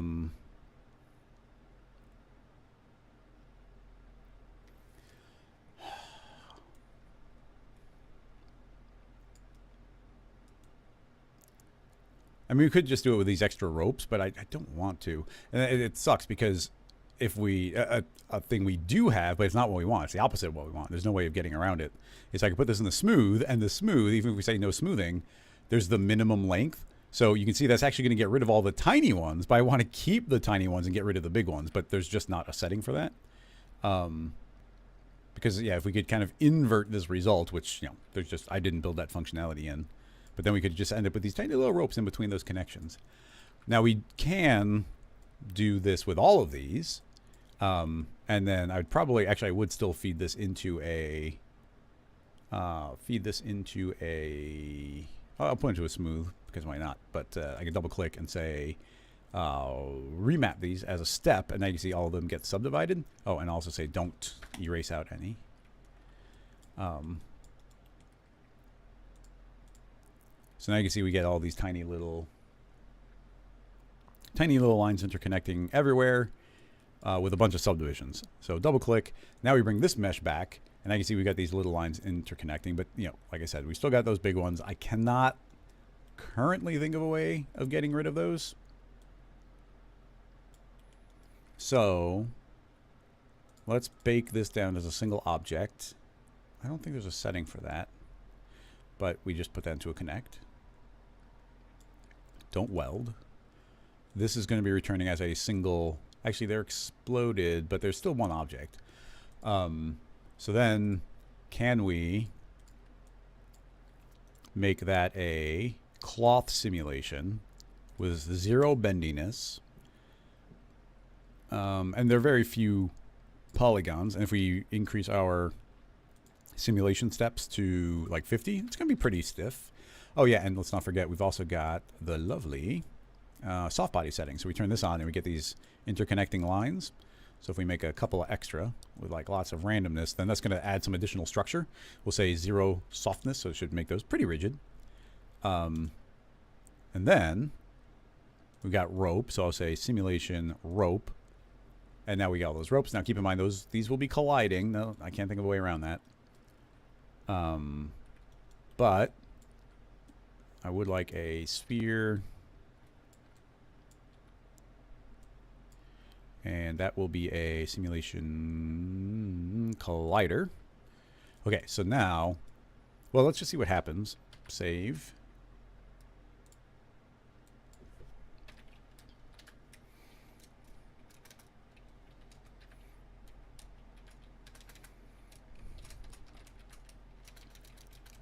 Mesh to spline.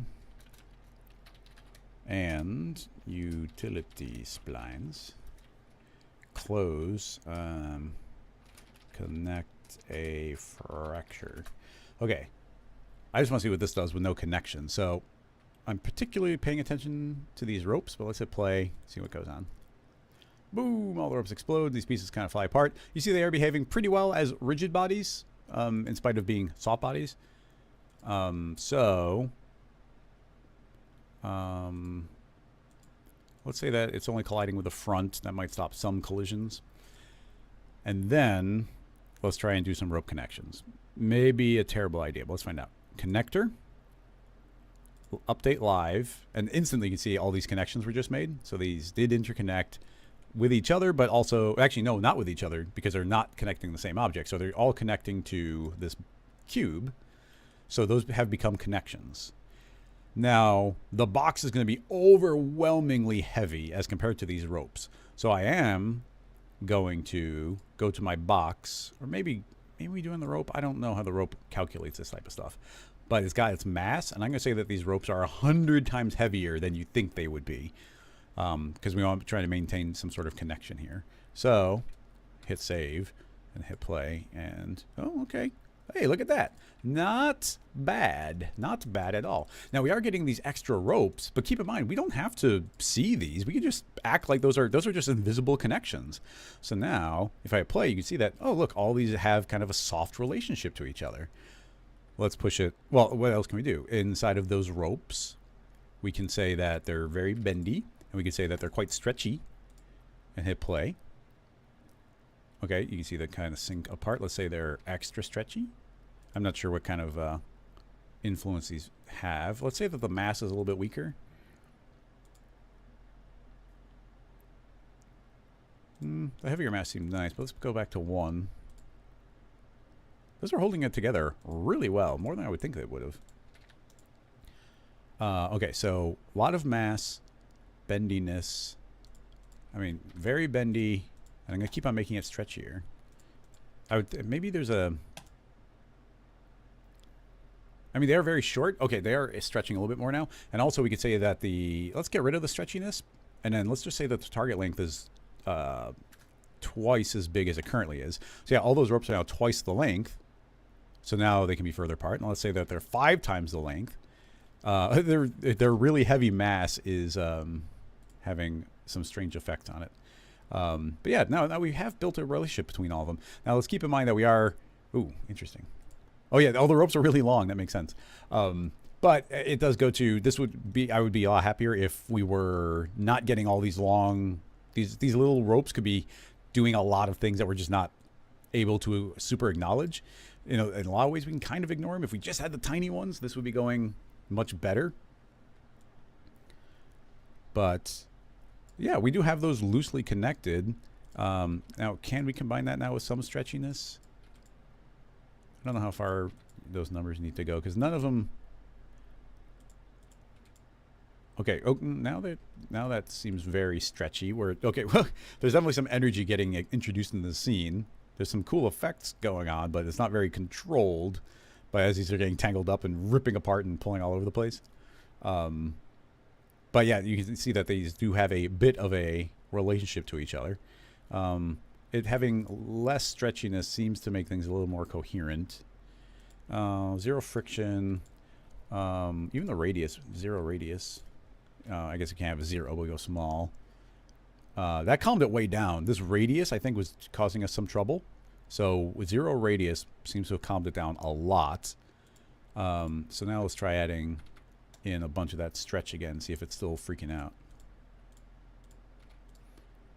Burp. Okay, so very stretchy now. Yeah, there's definitely a relationship between them. Okay, that's working shockingly well. And yeah, you get these kind of gooey relationships where these ropes are there and they're willing to get stretched. Like these the boulder chunks are trying to pull it down, but you see it's still a coherent mass. It's stretching, but yeah, even that will eventually get yanked down. But I'm kind of impressed. That is working significantly better than I thought we were going to get it.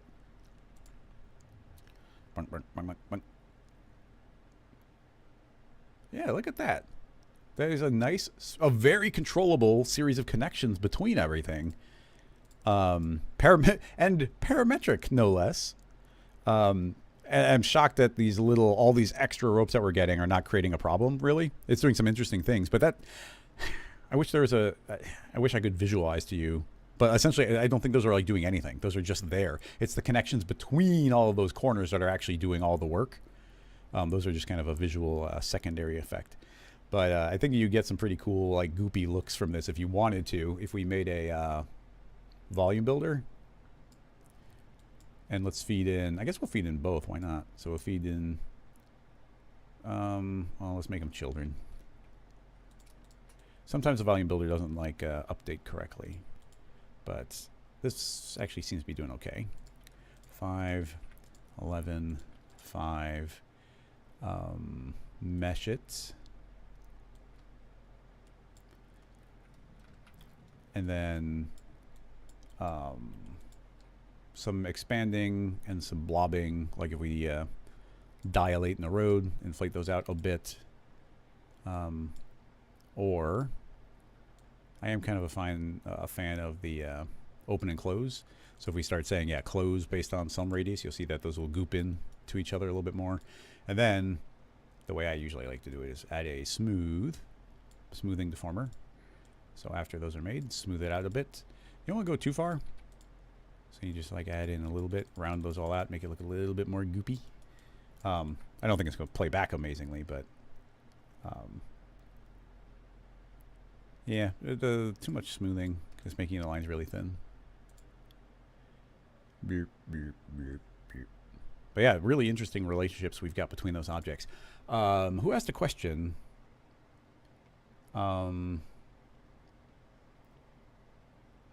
I don't know if we did. I don't know if we covered it. And I can't find who asked the question. Pull that stuff out of the volume. I like the volume, but it's not relevant for this. What's cool about the rig, again, parametric, there's very few things we'd have to update. We can go back to both of these Voronoi, and we could be like, okay, there's actually a much bigger break in between all of them, but you see those connections are still being maintained. You see we get these lovely ropes still connecting between all of them. The only thing we need to do is after we've modified that, go back to our connector, and we have to like change something. Like if I just click anything, it'll update. Now all the fresh connections have been made. Like it is update live, but it doesn't mean like updates in real time based on what the object's doing. It's just if it's as you drag the slider, you can see those connections being made. So now we still get all these ropes, and you get like longer connections between there. Again, these ropes are super stretchy right now. We could be like, no, you're not as stretchy. So now these rocks will have, you know, see they're now tied together better. And again, clean and parametric. But yeah, if I could just keep the short ones. I mean, I want to keep these internal connections. Actually, we're not getting internal connections. So yeah, actually, I wasn't even thinking about that. But you see, we're only kind of getting this outer shell. So on our invert here, let's visually hide this. So you can see that this is the shape we're getting, which is a little unusual, but that's because this is hull only. So if I turn off hull only, now we're going to have all this internal structure as well. Actually, they're not interconnecting. That actually makes sense. They're not interconnecting in those ways. We need to make different connections. And we just don't have a tool that does that yet. Maybe in the future. It's kind of on the list of potential ideas. But I don't think these extra lines are going to do us any good. Let's just trigger an update. But yeah, there's going to be more lines, but I don't think there's any more complexity to those connections. There's just more lines. I mean, you get more spaghetti, and it's kind of cool looking, but it's just more spaghetti. We're right around that time. I'll check the chat, see if there's any specific follow-ups. Zach, there is no ricochet in there. It's all mesh to spline. Mesh to spline converting that piece of geometry. Hide this. Yeah, mesh to spline converting this thing into a line, which was cleaner when it was just the hull. Yeah, converts that. Lovely. And then we use a mesh to spline to subdivide it nicely. And then we make the proper connections. And now these are interconnected with a bunch of ropes parametrically. And I mean, you know, we've got so many options. We go back to both of those and go to the sources. Oh, unfortunately, you can't select the source. I really wish that source was like an external object, because then you couldn't. But if we grab that and say 55 and then grab the other one and manually say 55, they should be identical. And then we just have to say update those connections. Boop. And now we've got a bunch of smaller chunks, which require less of a gap. Update again. Smaller chunks, but still intermeshed in a way. Blah, blah, blah, blah, blah, blah. But I don't know, it's kind of fun when those are, we force them to maintain their shape a little bit. Like if we get rid of that length like this now, yeah, so now we go back to these being like, oh, there's kind of a weird coherent series of connections between them. I'm actually a little weirded out. Like the mass is low, but you see how these are still stuck kind of hovering in the air? Like these ropes are really trying to maintain their length. I said they're very bendy. You would think you would think that they would collapse, but they are not. So why is it able to keep these pieces suspended? I mean, if those were all like steel bars connecting, this is kind of the result I'd expect. I mean, it's kind of cool that we're getting this effect, but I'm surprised we're getting the effect. I mean, some of it, I don't know what kind of subdivision we're getting, but I think there's definitely a couple. There's definitely some subdivisions. You see, like, you know, each of those has a decent number of points. We're saying, hey, you're quite bendy. Yeah, a lot of control though. Pretty cool. I'll save that as another version. All right, checking if there's any more follow-ups. Oh, yeah, that's true. Well, Ricochet could potentially create a couple of extra connections internally, but I don't think you'd want those connections because it's only going to... A connection can only be made where a point exists, and there's very few points in this setup. That's probably why it's running so quickly. So, like, if Ricochet bounced off the middle of that plate right there,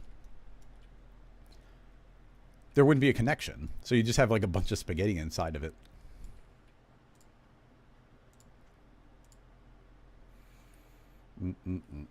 Demi, can we constrain only one fragment to be stationary so we make everything else hang from it? That'd be a little more difficult parametrically. We could isolate a piece out, but I mean, at that point, it would just be make the fracture editable and then tell one of them to be a collider body. And I think that would work.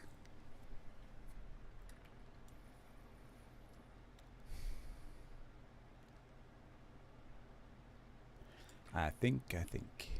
I wonder, you know, well, here's another thing. I might have, we just did all this work to make those ropes interconnect, but I just thought of a completely different way. Let's delete everything. We're back to vanilla cinema here.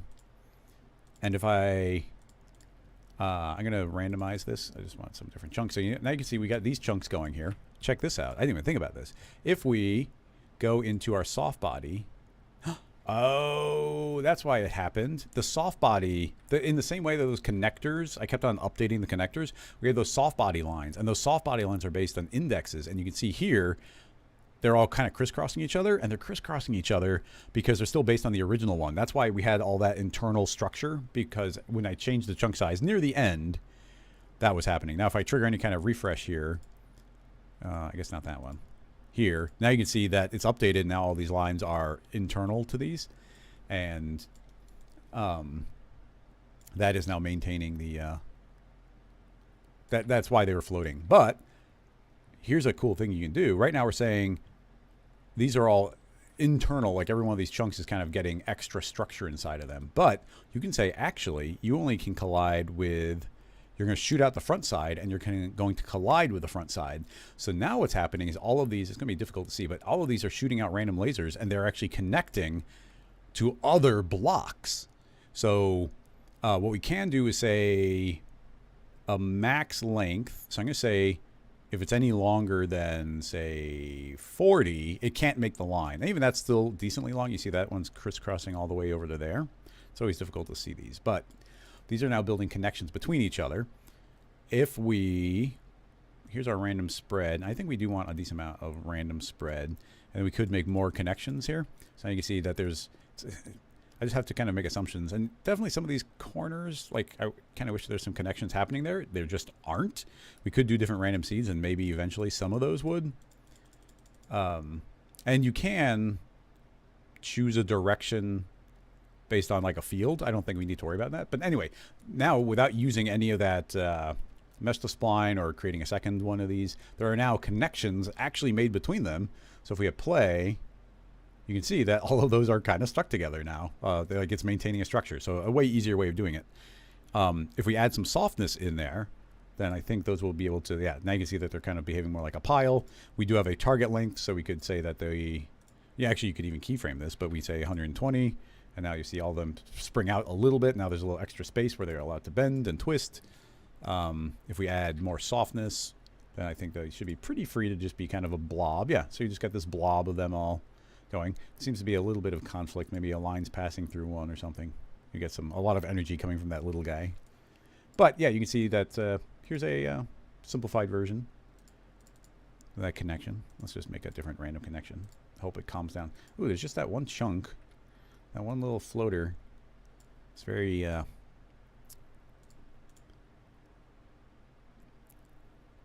very intense. Let's do a different seed. Update our jellyfish.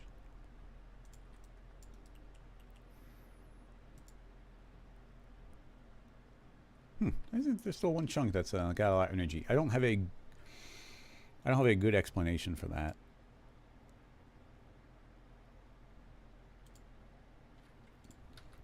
Like all of this, you know, we got 50 substeps. Collisions seem fine. We got some damping. I'm not sure what's wrong with that one. I have to do research. I'm not going to spend time on it right now. But anyway, an alternative version where you get this weird clumpy rock thing. You make a nice rock monster or something via some techniques like that. So let's do C. Yeah. Connect a fracture. Excellent. Yeah, this was a fun episode, everybody. Thanks for the questions. Actually, everybody had like really great questions. They're coming in fast and furious, and we didn't even get to all of them. So maybe next week, if I didn't get to your question, feel free to plop it in the chat again next week. I guess I should plug things, which I'm terrible at doing. You can always head on over to Rocket Lasso's YouTube channel, and let me pull it up on screen because why not? You can go head on over to Rocket Lasso's YouTube. Just Google it, or you just go to YouTube here, and here's where I post all the main videos. You should be able to get access to go to channels. You get Rocket Lasso Live, but I do have to get some uploads going. I'm way behind on those. I'll put this link in the chat. And if you enjoyed the episode, you can always head on over to Rocket Lasso's Patreon page. And if you're supporting on Patreon, then you can get access to all the scene files. That's the main thing I'm posting right now. But then there's also special discounts. You get like if you're a $20 patron, you get $21 off all the plugins, every single one of them. So it's actually a huge discount. And $10 gets you $11 off. $50 gets you $51 off. So you get huge discounts on all the Rocket Lasso plugins by supporting on Patreon. But anyway, I think that's going to wrap this up. Thank you so much, everybody, for hanging out as always. I'll be here next week for a regular episode, and we'll tackle more Cinema 4D questions. But for now, goodbye, everybody.